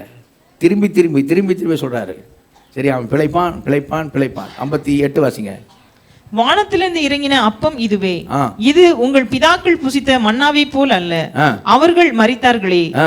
இந்த அப்பத்தை புசிக்கிறவனோ ஆ. என்றென்றைக்கும் இந்த பிழைப்பான் அப்பத்தை என்றார். புசிக்கிறவனோ. நீ வருவியா பரலோகம்? அவன் போவானா? அந்நிய பேச பேசிட்டு போயிடுவியா? நீ பேசாதான் போக மாட்டான், பேச நீயும் போக மாட்டான். யாரா போவா? அப்போ அவர் யாருக்கடா சொல்லியிருக்காரு? எங்கடா இருக்க அந்த கூட்டம்? இன்னைக்கு நிறைய சபைகளில் சரியா விசுவாசம் ரொம்ப தந்திரமாக வேலை செஞ்சுட்டான். இந்த விசுவாசம் கேடகமே விசுவாசி கையில் இல்லை. அதை ஊழியக்காரங்க இல்லாமல் ஆக்கிட்டாங்க. நான் சொன்ன ஒரு பிரசங்கம், இது ஒரு சபையின் பிரசங்கம் இல்லை, உங்களுக்கே தெரியும். நீங்கள் நிறைய பேர் ரசிக்கப்பட்டவங்களுக்கு எல்லாம் இல்லை, விசுவாசம் கேடகம் கிடையாது. ஆனால் அதனால் இவங்ககிட்ட விசுவாசம் கேடகம் இல்லைன்னு இருக்காமல் அவன் அக்கினி அஸ்திரத்தை ஐயாமல் இருக்க மாட்டான். பரிதாபமான நிலைமை. நான் பக்கம் பக்கமாக பிரிண்ட் போட்டு எவ்வளவு வேணும் போயிற தேவன் எழுதி கொடுத்துருக்க. இவங்க என்ன சொல்லிட்டாங்க? இல்லை, அவங்க எத்தனை ஒரே அதிகாரத்தில் பிழைப்பான் பிழைப்பான் பிழைப்பான் பிழைப்பான் பிழைப்பான், நித்திய ஜீவன் உண்டு உண்டு உண்டு உண்டு உண்டு, எழுப்புவேன் எழுப்புவேன் எழுப்புவேன் எழுப்புவேன் எழுப்புவேன். சரியா? மறுபடியும் அதான் வார்த்தை சொல்கிறாரு. சரியா? இது ஒரு குரூப்பு. எந்த குரூப்பு? கையில் என்ன இல்லை? விசுவாசம் என்ற கேடகமே கையில் இல்லை. சரியா? அந்த இன்னொரு குரூப்பு, ரெண்டாவது குரூப்பு, இந்த ட்ராமாலாம் சோல்ஜராக நடித்தாங்கன்னா, சேவகரில் நடித்தாங்களாம், அவங்களுக்கு கட்டி இந்த ட்ரெஸ்லாம் பண்ணுவாங்கல்ல, அப்போது அட்டையில் செஞ்சு கொடுப்பாங்க. இந்த கேடகத்தை அட்டையில் பண்ணி கொடுப்பாங்கல்ல, அது மாதிரி அட்டை கேடகம் பிடிச்சிக்கிட்டு இருக்க விசுவாசிலாம் இருக்காங்க. அது என்ன அட்டை கேடகம்? கையில் கேடகம் இருக்க மாதிரி இருக்கும், ஆனால் அது அட்டை. அவன் இப்போ பிசாசி சிரிப்பான், இதை வச்சுக்கிட்டு வரியாடா, இந்த கேடகத்தை வச்சுட்டா என்கிட்ட வர அப்படின்வான். தமாசா இருக்குடா அப்படின்வான் பிசாசு. அவன் நிறைய பேர் இப்போ நிறைய விசுவாசி கையில் தான் இருக்குது. எந்த கேடகம் அப்படின்னா இந்த பேப்பர் கேடகம், இந்த அட்டை கேடகம் தான் இருக்குது. கேடகம் பிடிச்சிக்க நான் பேப்பர் கேடகம். என்னது பேப்பர் கேடகம் அப்படின்னா, கவனிங்க, இந்த விசுவாசம் அப்படிங்கிறத எதுக்கு சொல்லிட்டாங்க அப்படின்னா, இது உலகத்து காரியமா? விசுவாசம் உண்டு எனக்கு, அடுத்த வருஷம் தேவன் எனக்கு இதை செய்வார் என்று நான் விசுவாசிக்கிறேன், அடுத்த வருஷம் அவர் எனக்கு இது தருவார் என்று நான் விசுவாசிக்கிறேன், அடுத்த வருஷம் இது எனக்கு நடக்கும் என்று நான் விசுவாசிக்கிறேன், இன்னொரு 3 மாதத்தில் தேவன் செய்வார் என்று முழுவதுமாக நான் விசுவாசிக்கிறேன். அது அட்டை விசுவாசம். அது ஒன்று நடக்கும், நடக்காமல் கூட போகும். சரியா? நான் கவுன்சிலிங் கிளாஸ் அட்டன் பண்ணிகிட்டு இருக்கேன். சனிக்கிழமை காலையில் 7 மணிலேருந்து 11 மணி வரைக்கும். அந்த கவுன்சிலிங் கிளாஸில் ஒரு இதை சொன்னதை நான் இப்போ உங்களுக்கு சொல்கிறேன். அந்த அட்டை கேடகத்தை நீங்கள் புரிஞ்சுக்கணுக்காக பரிதாபமாக இருந்துச்சு.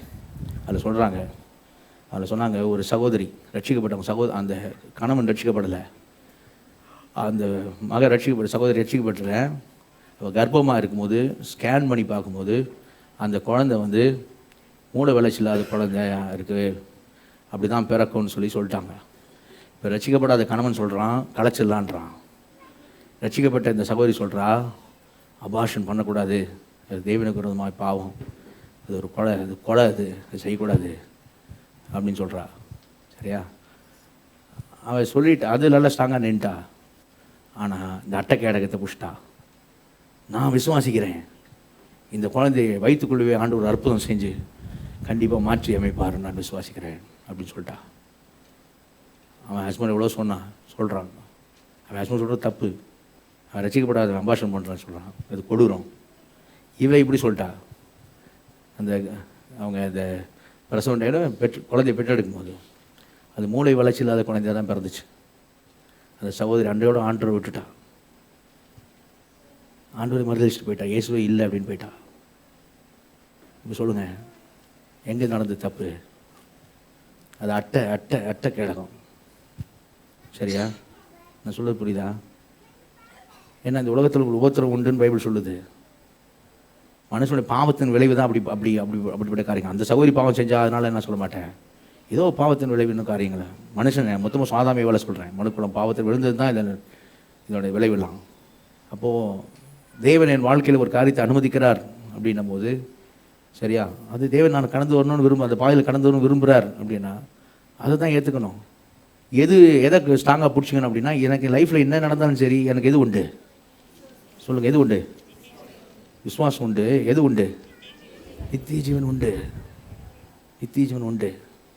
இதனால் எனக்கு அது கெட்டு போகுமா? கெடாதுங்க. இப்போ அவன் என்ன பண்ணிட்டான், அந்த சகோதரி இது இப்படி இயேசுவை மறுதளிச்சுட்டு போனனால, இயேசு இல்லாமல் போனனால, அதுக்கு முன்னாடி ஒன்று நடந்துச்சு. ஒரு தீர்க்கதரிசன கூட்டத்துக்கு போயிருக்கா. அந்த தீர்க்கதரிசன கூட்டத்தில் தீர்க்கதரிசனம் என்னன்னு கேட்டுட்டு, என்ன அப்படின்னு கேட்டுட்டு அவர் சொல்லியிருக்காரு ஜபத்தில், இந்த குழந்தை வயிற்றுக்குள்ளேயே இயேசு சுகமாக்குறார் அப்படின்ட்டு இருக்கிறார். சரியா? இது நிறைய பிரச்சனை. தீர்க்கதரிசி கூட்டத்துக்கு போய் தீர்க்கதரிசியும் ஒரு கேடகத்தை கொடுத்துட்டார். இந்தம்மா அட்டை கேடகம் பிடிமா, ஸ்ட்ராங்காக பிடிச்சி கேட்டார். சரி, ஆனால் பைபிள் எப்படி சொல்லுது தெரியுமா? 2 பேதுருல 1ஆம் அதிகாரத்தில் 19ஆம் வசனம் நினைக்கிறேன். 2 பேதுரு 1:19 சொல்லுது, அதிக உறுதியான தீர்க்கதரிசன வசனம் நமக்கு உண்டு. அதிக உறுதியான தீர்க்கதரிசன வசனம் நமக்கு உண்டு. பொழுது விடிந்து விடிவெளி இருதயங்களில் உதிக்கும் அளவும் இந்த இருளுள்ள சிலத்தில் பிரகாசிக்க விளக்கை போன்ற இந்த வசனத்தை கவனித்திருப்பது நலமாக இருக்கும். என்ன அதிக உறுதியான தீர்க்கதரிசன வசனம்? இதுக்கு மேலே என்னங்க தீர்க்கதரிசனம் வேணும்? தீர்க்கதரிசன கூட்டங்கள் போகலாம், எதுக்கு போகிறாங்க? இந்த இம்மையில் இருக்கிறதுக்கு தான் போகிறாங்க. இல்லை, யோசிச்சு பாருங்க. இதுக்கு மேலே என்ன தீர்க்கதரிசனம் வேணும்?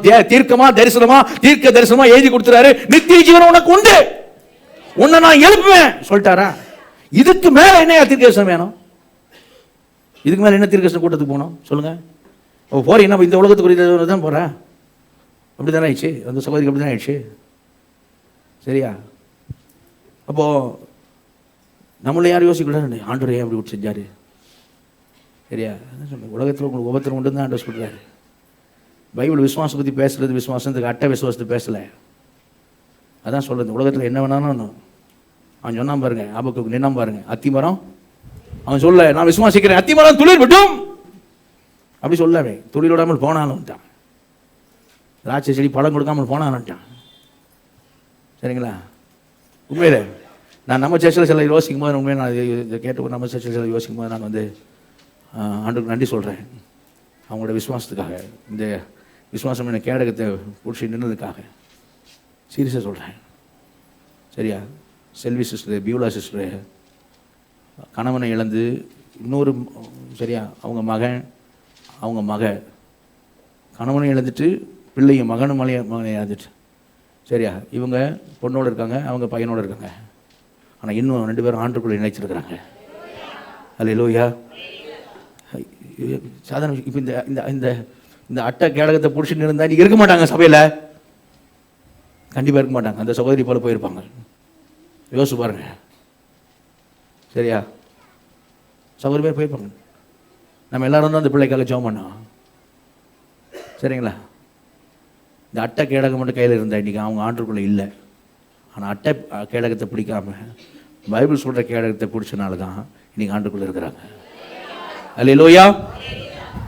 இது சாட்சி, நம்ம சபையிலே சாட்சி இருக்கான்.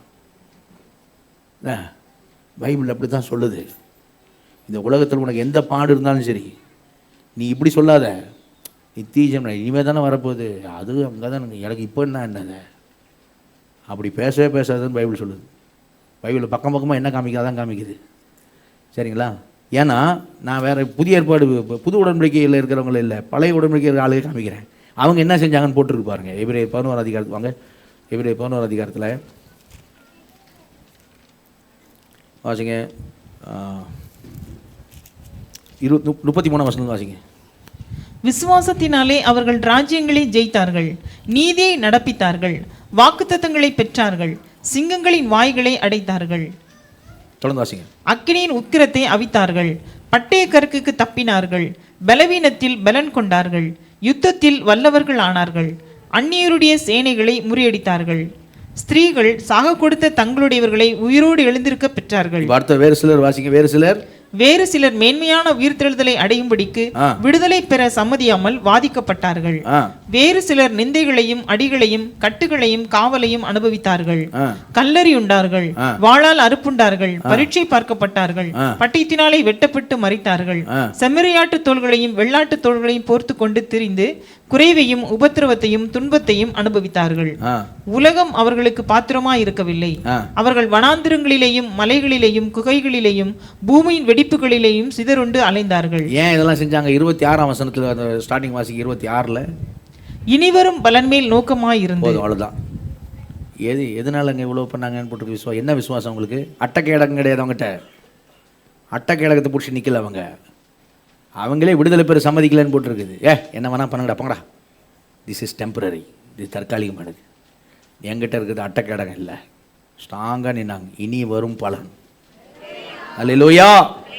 அப்படி போட்டிருக்காங்க. அவங்கள பற்றி 13ஆம் வசனம் நினைக்கிறேன். அதில் எப்படி போட்டிருக்குன்னா, அவர்கள் எல்லாரும் விட்டு வந்த தேசத்தை நேரத்தினா அதுக்கு போயிருக்கவங்க சமயம் கிடைத்திருக்குமே, அதையல்ல அதில் மேலான பரம தேசத்தை ஏன் விரும்பினார்கள். ஆதலால் தேவன் அவருடைய தேவன் சொல்வதற்கு வெட்கப்படவில்லை. அவர்களுக்காக ஒரு நகரத்தை தேவன் ஆயத்தம் பண்ணினாரே. அல்லேலூயா. எதை பிடிச்சாங்க அவங்க? எந்த கேடகம்? நீங்கள் பழைய ஏற்பாடு உடன்படிக்கை, பழைய உடன்படிக்கையில் ஆகிய பழைய ஏற்பாடு பரிசுத்தவான்கள் கேடகம் பிடிச்சாங்க பாருங்கள். எந்த கேடகம் பிடிச்சாங்க? சரி, அவர் விடுதலை தரல, ஆனால் நாங்கள் விட்டுட்டு போகிறோன்னு சொல்ல. விடுதலை தரல, நான் ஆண்டு விடுதலை தரமாட்டேன்னு நான் சொல்ல மாட்டேன். அவர் தருவதுக்கு வல்லவராக இருக்கிறார், நல்லவராக இருக்கிறார். அல்லேலூயா. ஆனால் நான் என்ன சொல்கிறேன், 3 மாதம் கழிச்சு நடக்கும், நடக்காமல் கூட போவோம். 6 மாதம் கழிச்சு நடக்கும், நடக்காமல் போடுவோம். அது உனக்கு நடக்கிறதுக்காக அது உனக்கு நடக்கணும். அப்போதான் அவர் தேவன். அப்படி இல்லை. அது நடந்தானா அவர் தேவன். அப்படி இல்லை. அது நடந்தானா நீ அவர் பிள்ளை. அப்படி இல்லை. என்ன ஆனாலும் சரி, அவர் என்ன கொடுத்திருக்காருன்னா நித்திய ஜீவனை அளிப்பேன் என்பதே அவர் நமக்கு செய்திருக்கிற வாக்குத்தத்தம். அல்லேலூயா. அந்த விசுவாசம் கேடகத்தை பிடிச்சி நில்லுன்றார். சரியா?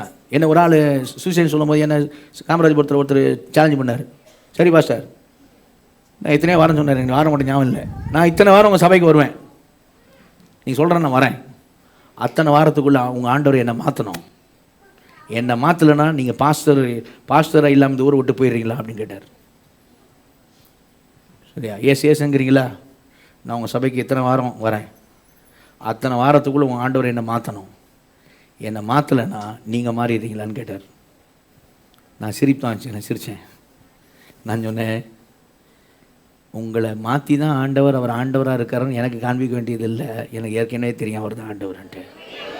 அல்லேலூயா. இல்லை, அதை வச்சு நான் அவரை பரிச்சு பார்க்க வேண்டிய அவசியம் எனக்கு இல்லை. அவர் உண்மையிலே ஆண்டவர்னு நீயே தான் என்ன செய்யணும்? அறியணும். சரியா? நான் அறியணும்னு கிடையாது, எனக்கு தெரியும் அவர் தான் ஆண்டவர்ன்ட்டு. சரியா? அப்படின்னு சொன்னேன். எப்படி காரியம் பாருங்கள். சரியா? அவன் மனதில் தீர்மானம் பண்ணுறான், 10 வாரம் நம்ம போயிடுவோம், 13 வாரம் போயிடுவோம், 8 வாரம் போயிடுவோம், போயிட்டு கடினமாக இருந்துருவோம், இந்த மனுஷனையும் ஊரை விட்டு அனுப்பிச்சிடுவோம். புரியுதா இல்லையா? இப்போ அவன் சொன்ன சேலஞ்சை நான் ஏற்றுக்குன்னு வச்சுக்கேன். புரியுதா? எப்படி இருக்கும்? நானும் அவரை பறித்து பார்க்குற மாதிரி இருக்கும். அப்புறம் நடக்கலைன்னா நான் என்ன பண்ண? ஆண்டு விட்டு என்ன நடக்கலை, ஆண்டவரே வைக்கப்படுத்திட்டீங்கன்னா நான் ஊரை விட்டு போகிறேன். அப்படியே போனேன். பிசாசு எப்படி தியா? அவன் தந்திரமானவன். சரியா? எதை பிடிச்சி நிற்கணும் அப்படின்னா நித்திய ஜீவன் உண்டு என்கிற கேடம். அல்லேலூயா. 3வது குரூப்பை சொல்கிறேன். முதல் குரூப்பு கேடகமே இல்லைன்னு சொன்னேன். 2வது குரூப்பு அட்டை கேடகம், ட்ராமா கேடகம் வச்சு பிடிச்சி நிற்கிறாங்க. அது அக்னி ஆஸ்திரம் வந்து அடித்தா நான் எரிய தான் செய்யும். அது என்னது பிடிச்சி நிற்கிறதுங்க இல்லையா? அவனே சிரிப்பான். இன்றைக்கி நிறைய பேர் அப்படி தான் நிற்கிறாங்க. நிறைய விசுவாசிங்க, நம்ம இல்லை சொல்ல, நான் வெளியே சொல்கிறேன். நிறைய விசுவாசிங்க இன்றைக்கி அதை பிடிச்சி தான் நிற்கிறான். செல்வ சீமானாக்குவார், அதை செய்வார், இதை செய்வார். அவர் செய்ய மாட்டான்னு நான் சொல்ல மாட்டேன், அவர் செய்ய முடியாதுன்னு நான் சொல்ல மாட்டேன். சரியா? ஆனால் அவர் நிச்சயமாக செய்வார், எல்லாத்துக்கும் செய்வார்னு அப்படி இல்லை. ஆனால் நித்திய ஜீவனை தருவேன்னு அவர் பேரில் ஆணையிட்டு சொல்லியிருக்கிறார். அது இருக்குது. அல்லேலூயா.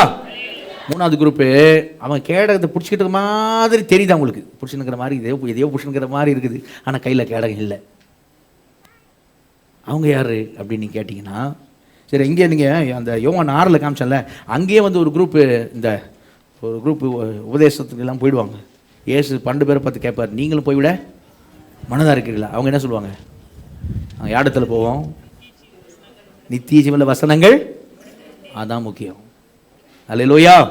இந்த மூணாவது குரூப்பு கேடகம் இருக்கிற மாதிரி பிரம்மன்னு சொல்லுவாங்க, பிரம்மன்னு வாங்க தெரியுமா? அது மாதிரி நான் இல்லை கேடகம். அது எந்த குரூப் அப்படின்னா, கவனிங்க, அவர் தான் நிச்சயமாக சொல்லிட்டார்ல, ஆணையிட்டு சொல்லிட்டார்ல நித்திய ஜீவன் உண்டேன்னு, தாம் பேர்ல ஆணையிட்டு சொல்லிட்டார்ல, வாக்கு பண்ணிட்டார்ல, மாறி போகாத ஆசாரியர் பிரதான ஆசாரியர் இயேசு உள்ள இருக்கிறார்ல, பரிந்து பேசுவார்ல, பரிந்து பேசுறாருல, அப்போ நிச்சயமா உண்டு இல்ல. அவர் ஆடு எனக்கு நித்திய ஜீவன் உண்டு இல்ல, கண்டிப்பா உண்டு இல்ல. அவர் கடைசி நாள் எழுப்புவார்ல, ஒன்னும் இழந்து போக மாட்டார்ல. அதனால நான் என்ன வேணா செய்ய போறேன், எவ்வளோ வேணா பாவ சாக்கடையில் குளிக்க போறேன். சரியா? அது கேடகத்தை பிடிச்சிக்கிற மாதிரி பிரம்ம. சரியா? ஆனால் உண்மையில் கேடகம் இல்லை. அதனால தான் எபிரேய ஆக்கியன் எப்படிலாம் சொல்கிறாருன்னா, பைபிள் வசனங்கள் எப்படிலாம் இருக்குது அப்படின்னா, அதனால தான் இப்படிலாம் இருக்குது பைபிள். சரியா? அவர் நிச்சயம் செய்வார்னு தான் இருக்குது. சரியா? ஆனாலும் பைபிள் என்ன சொல்லுது அப்படின்னு பார்த்தீங்கன்னா, இப்போ சில வசனங்களை வாசிங்க. எபிரேய 4 அதிகாரம் 1 வசனம் வாசிங்க. எபிரேய 4:1.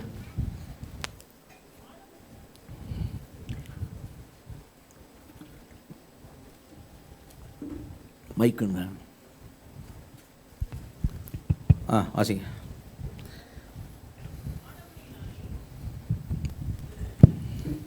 ஒன்றும் ஆக மாட்டுது. ஆனபடினாலே அவருடைய இளைப்பாறுதலில் பிரவேசிப்பதற்கு ஏதுவான வாக்குத்தத்தம் நமக்கு உண்டாயிருக்க, உங்களில் ஒருவனும் அதை அடையாமல் பின்வாங்கி போனவனாக காணப்படாதபடிக்கு பயந்திருக்க கடவுள். எப்படி போட்டிருக்கு? உங்களில் ஒருவனும் அதை அடையாமல் பின்வாங்கி போனவனாக. எப்போ பின்வாங்குவோம் தெரியுமா?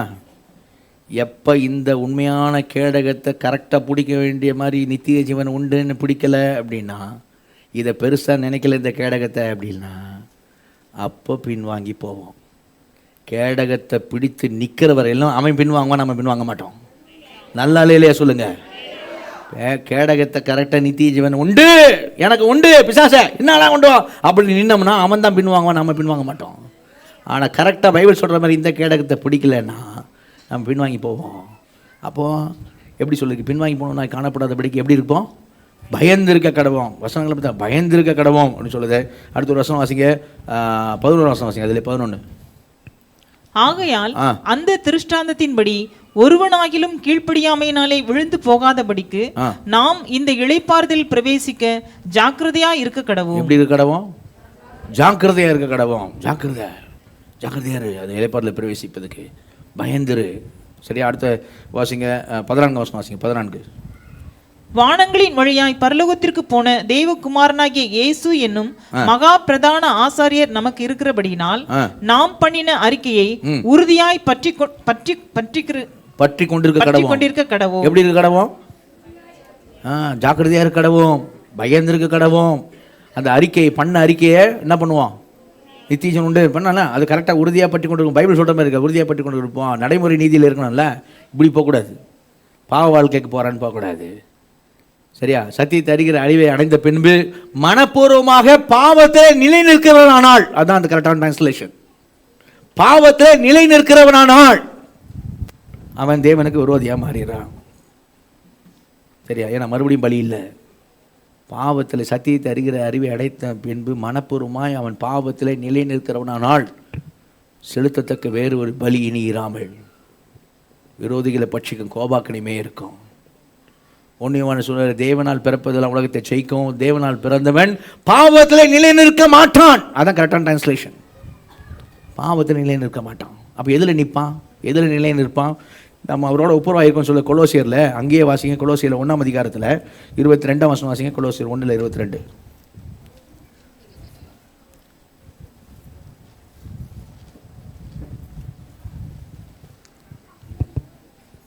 நீங்கள் கேட்ட சுவிசேஷத்தினால் உண்டாகும் நம்பிக்கையை விட்டு ஆ. அசையாமல் ஸ்திரமாயும் உறுதியாயும் விசுவாசத்திலே நிலைத்திருப்பீர்களானால் அப்படி ஆகும். விசுவாசத்தில் நிலைத்திருப்பீர்களானால் எதில் நிலைச்சிக்கணும் சொல்லுங்க? விசுவாசத்தில் நிலைத்திருக்கணும். விசுவாசம் நிலைத்திருக்கணும். நிலைத்திருப்பீர்களானால் அப்படி ஆகும். சரிங்களா? ரோமர் 11 வரும் 22 நினைக்கிறேன். அது தயவில் நிலைத்திருப்பையானால் உனக்கு தயவு கிடைக்கும். நிலைத்திர விட்ட நீயும் விட்டுண்டு போவாய். தயவில் நிலைத்திரு. சரி, விசுவாசத்தில் நிலைத்திரு. சரி, ஜாக்கிரதை இருக்கடவும், பயந்து இருக்கடவும், சேரக்கடவும், அறிக்கை பண்ண கடவும், சேரக்கடவும். அதிலே எப்ரேயர் 14:16 சேரக்கடவுன்னு வரும். ஒரு இடத்துல தைரியமாக கிருபாசனத்தில் சேரக்கடவும். சரியா? யோவான் 15 எண்ணில் நிலைத்திருங்கள், வார்த்தை நிலைத்திருங்கள், அன்பில் நிலைத்திருங்கள். நிலைத்திருக்கிறது அது கிரியையில், அது ரிலேஷன்ஷிப், அது உறவு. அவர் உறவிலே இருப்பது எப்போதும். அதான் சொன்ன, தெய்வ ஒளியில் நடப்பது, தெய்வ கிருபையில் நடப்பது, தெய்வ அன்பில் நடப்பது, நிலைத்திருப்பது. இப்படி போகிறதில்ல, அப்படி பைபிள் சொல்லலை. அது அப்புறம் விசுவாசம் கேடகத்தை பிடிச்சிருக்க மாதிரி இருக்கும், பிரம்ம கேடகம் இல்லை. சரியா? கரெக்டாக பிடிக்க வேண்டிய பிரகாரம் செய்யலாம், பிடிக்கும். ஆனால் அந்த கேடகம் என்ன மாதிரி ஸ்ட்ராங்காக சொல்லியிருக்கு தெரியுமா? என்ன மாதிரி அர்த்தத்தில் சொல்லியிருக்கு, என்ன மாதிரி ஸ்ட்ராங்காக சொல்லியிருக்கு தெரியுமா? இந்த எபிரேயர் சொல்கிறார்ல, நங்கூரன்னு சொல்லிட்டு, அதை வாசிங்க. அந்த பிக்சரை போடுப்பா, வசனத்தை போட்ட பிறகு. எபிரேயர் 6ஆம் அதிகாரத்தில் 19 வசனம் வாசிங்க. 19-20. அந்த நம்பிக்கை நமக்கு நிலையும் உறுதியும் திரைக்குள்ளாக போகிறதுமான ஆத்ம நங்கூரமாய் இருக்கிறது. அந்த திரைக்குள்ளே நம் முன்னோடியாக இயேசு பிரவேசித்திருக்கிறார். அந்த அந்த நம்பிக்கை எப்படி இருக்குது? இவருங்க இயேசு மேலே வச்சிருக்க நித்திச்சவன், இயேசு மேலே வச்சிருக்கிற விசுவாச கேடகன்ல எவ்வளோ ஸ்ட்ராங்காக இருக்குன்னா, அது ஆத்ம நங்கூரமாக இருக்கிறது. நங்கூரம் எதுக்கு பயன்படுத்துவாங்க? கப்பலில் பயன்படுத்துவாங்க நங்கூரம். எதுக்கு? கப்பல் பாறை மேலே எங்கேயும் போயிடக்கூடாது, தண்ணியில் போயிடக்கூடாது, நிற்கிற இடத்துல தண்ணியில் அப்படி ஆக்ஷன் போயிடக்கூடாது, தண்ணியில் போயிடக்கூடாது, பாறையில் மோதிடக்கூடாது. அப்படின்னா ஸ்ட்ராங்காக நங்கூரம் என்ன செய்வாங்க? போடுவாங்க. சரியா? நீங்கள் அப்போஸ்தலர் நடவடிக்கையிலே பார்த்தீங்கன்னா 27ஆம் அதிகாரத்தில் 29ஆம் வசனம் நினைக்கிறேன். இப்போ வாசிங்க 27, 29. அப்போஸ்தலர் பவுல் கப்பலில் போகும்போது காற்று அடிக்கிறோம், பெரிய பிரச்சனையாகும். சரியா? கப்பலை உடையிற மாதிரி இருக்கும், அவ்வளோ பிரச்சனையாகும்னு சொல்லும்போது அங்கே 29 வாசிங்க. பாறை இடங்களில் விழுவோம் என்று பயந்து பின்னணியத்திலிருந்து 4 நங்கூரங்களை போட்டு பொழுது எப்போது விடியுமோ என்று இருந்தார். பெரிய கப்பலையே நங்கூரம் நிற்க வச்சிருது, கீழே போட்டோம். அந்த பிக்சர் போடுப்பா தம்பி, அந்த பிக்சர் போடுங்க. நங்கூரம் அப்படின்னா அப்படி பெரிய கப்பல் கூட அந்த நங்கூரம் போட்டால் கீழே போய் என்ன செய்யாது? உறுதியாக போய் பிடிச்சிக்கணும், நினைக்கும். சரியா? அப்படி நினைச்சேன்னா அந்த கப்பலில் செய்யாது, அசையாது. சரிங்களா? அந்த கப்பலில் பண்ணாது, அசையாது. சரியா? அப்போ அப்படி ஒரு நம்பிக்கை, சரி, அப்படி ஒரு காரியத்தை தேவன் நமக்கு செய்திருக்கிறார். சரிங்களா? அப்போ அந்த நங்கூரம் அப்படிங்கிறது அதுதான், ஆத்தும நங்கூரமாக இருக்கிறது. அவ்வளோ ஸ்ட்ராங்காக சொல்லியிருக்கு. என்னது? நித்திய ஜீவன் நமக்கு உண்டு. அந்த விசுவாசம் என்ற கேடகத்தை என்ன செய்யணும்? நம்ம பிடித்து கொண்டவர்கள் என்ன செய்யணும்? நிற்க வேண்டும். அல்லேலூயா. விசுவாசம் கேடகத்தை அப்படி பிடிச்சி நிற்கணும். என்ன விசுவாசம் சொல்லுங்க? என்ன விசுவாசம் கேடகம்? என்ன விசுவாசம் கேடகம்? நித்திய ஜீவன் உண்டு அப்படிங்கிற விசுவாசம் கேடகம். இந்த விசுவாசம் என்னும் கேடகத்தை பிடித்து கொண்டவர்களாய் நில்லுங்கள். அது வரைக்கும் தான் நீ பார்த்துருக்குறோம். தட்சிணை தலை செய்ய நான் வரல, அடுத்த வாரம் என்ன செய்வோம் பார்ப்போம். ஆனால் கவனிங்க, அந்த விசுவாசம், அந்த கேடகம் என்னன்னு புரிஞ்சுக்கிச்சு. இனி எந்த பிரச்சனை வந்தாலும், என்ன காரியம் வந்தாலும், அநேக உபத்திரவத்தை தேவராஜ்யத்தில் பிரவேசிப்போம். சரியா? அப்படிதான் பைபிள் சொல்லுது. அநேக உபத்திரவ தேவராஜ்யத்தில் பிரவேசிப்போம். சரியா? எனக்கு புரிஞ்சிச்சு பாஸ்டர். இனி லைஃப்ல என்ன பிரச்சனைனா, என்ன போராட்டம்னா, என்ன காரியம்னாலும் சரி, இந்த விசுவாசம் கேடகம்னா என்னன்னு தெரிஞ்சுக்கிட்டேன். நித்திய ஜீவன் உண்டு அப்படிங்கிற அந்த கேடகம். சரியா? அவர் பேர் அவர் ஆணையிட்டு இருக்கிறார். அவரு வாக்கு பண்ணி வாக்கு தத்தமாக சொல்லியிருக்கிறார். அதை நான் பிடிச்சிக்கிட்டு நிற்பேன்னு சொல்ற மட்டும் எல்லாரும் கரங்க தலையில சொல்லுங்க. அல்லேலூயா. எனக்காக நான் கேட்கல, நீங்க சரியா சத்தியத்தை புரிஞ்சுக்கலாம். இதை மட்டும் கரெக்டா செஞ்சோம்னா நம்ம லைஃப்ல எப்படி என்ன போட்டாங்கப்பா, இல்லை எப்படி வேணாலும் என்ன செய்யலாம். சரியா? பொறுமை பலன் அளிக்கிறது. சரி கவனிங்க, எப்படி வேணாலும் எந்த பிரச்சனை வந்தா என்ன பண்ணலாம்.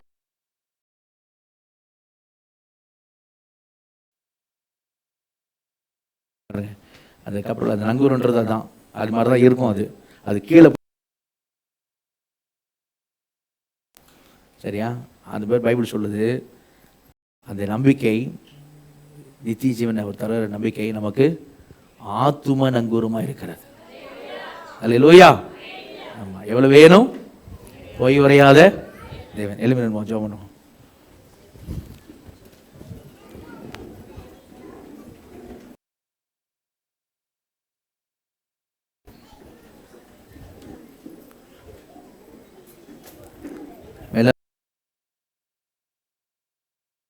கண்களை மூடி இந்த நேரத்திலும் உள்ளத்தின் ஆழத்திலிருந்து முதலாவது நம்ம ஆண்டவருக்கு நன்றி சொல்லுவோம். ஆண்டவருடைய வார்த்தைக்காக நன்றி சொல்லுவோம். விசுவாசம் என்னும் கேடகம் என்கிற சத்தியத்தை இந்த நாளிலே நாம் தெளிவாய் அறிந்து கொள்ள புரிந்து கொள்ள பரிசுத்த ஆவியானவர் நமக்கு உதவி செய்ததுக்காக நன்றி சொல்லுவோம். உள்ளத்தின் ஆழத்திலிருந்து இப்போ உள்ளத்தின் ஆழத்திலிருந்து எல்லாருமே ஆண்டவர்கிட்ட பேசுவோம். ஆண்டவரே, எந்த சூழ்நிலையிலும் எனக்கு என்ன நடந்தாலும் நடக்காமல் போனாலும், என்ன கிடைத்தாலும் கிடைக்காமல் போனாலும், இந்த எம்மைக்குரிய காரியத்தில் ஆண்டவரே, இந்த தற்காலிகமான வாழ்க்கையின் காரியத்தில் ஆண்டவரே, என்னை எதை குறித்தும் நான் கலங்காமல் நாவே நித்திய ஜீவன் உண்டு, அதை நீர் ஆணையிட்டு சொல்லியிருக்கிறீர், வாக்குத்தத்தமாய் நீர் தந்திருக்கிறீர். நீர் எனக்காக எப்போதும் பரிந்து பேசுபவராக பிதான் வலது பக்கத்தில் இருக்கிறீர். முற்றுமுடிய நீர் ரட்சிக்க வல்லவர், நேற்றும் என்றும் மாறாது இருக்கிறவர், நீர் உண்மையுள்ளவர். ஆண்டவரே, இதை நான் புரிந்து கொண்டேன். என் வாழ்க்கையில் எந்த போராட்டம், எந்த பாடுகள், என்ன சூழ்நிலையிலும் இந்த விசுவாச இந்த கேடகத்தை நான் உறுதியாக பிடித்து நிற்பதற்கு ஆண்டவரே எனக்கு உதவி செய்யும்.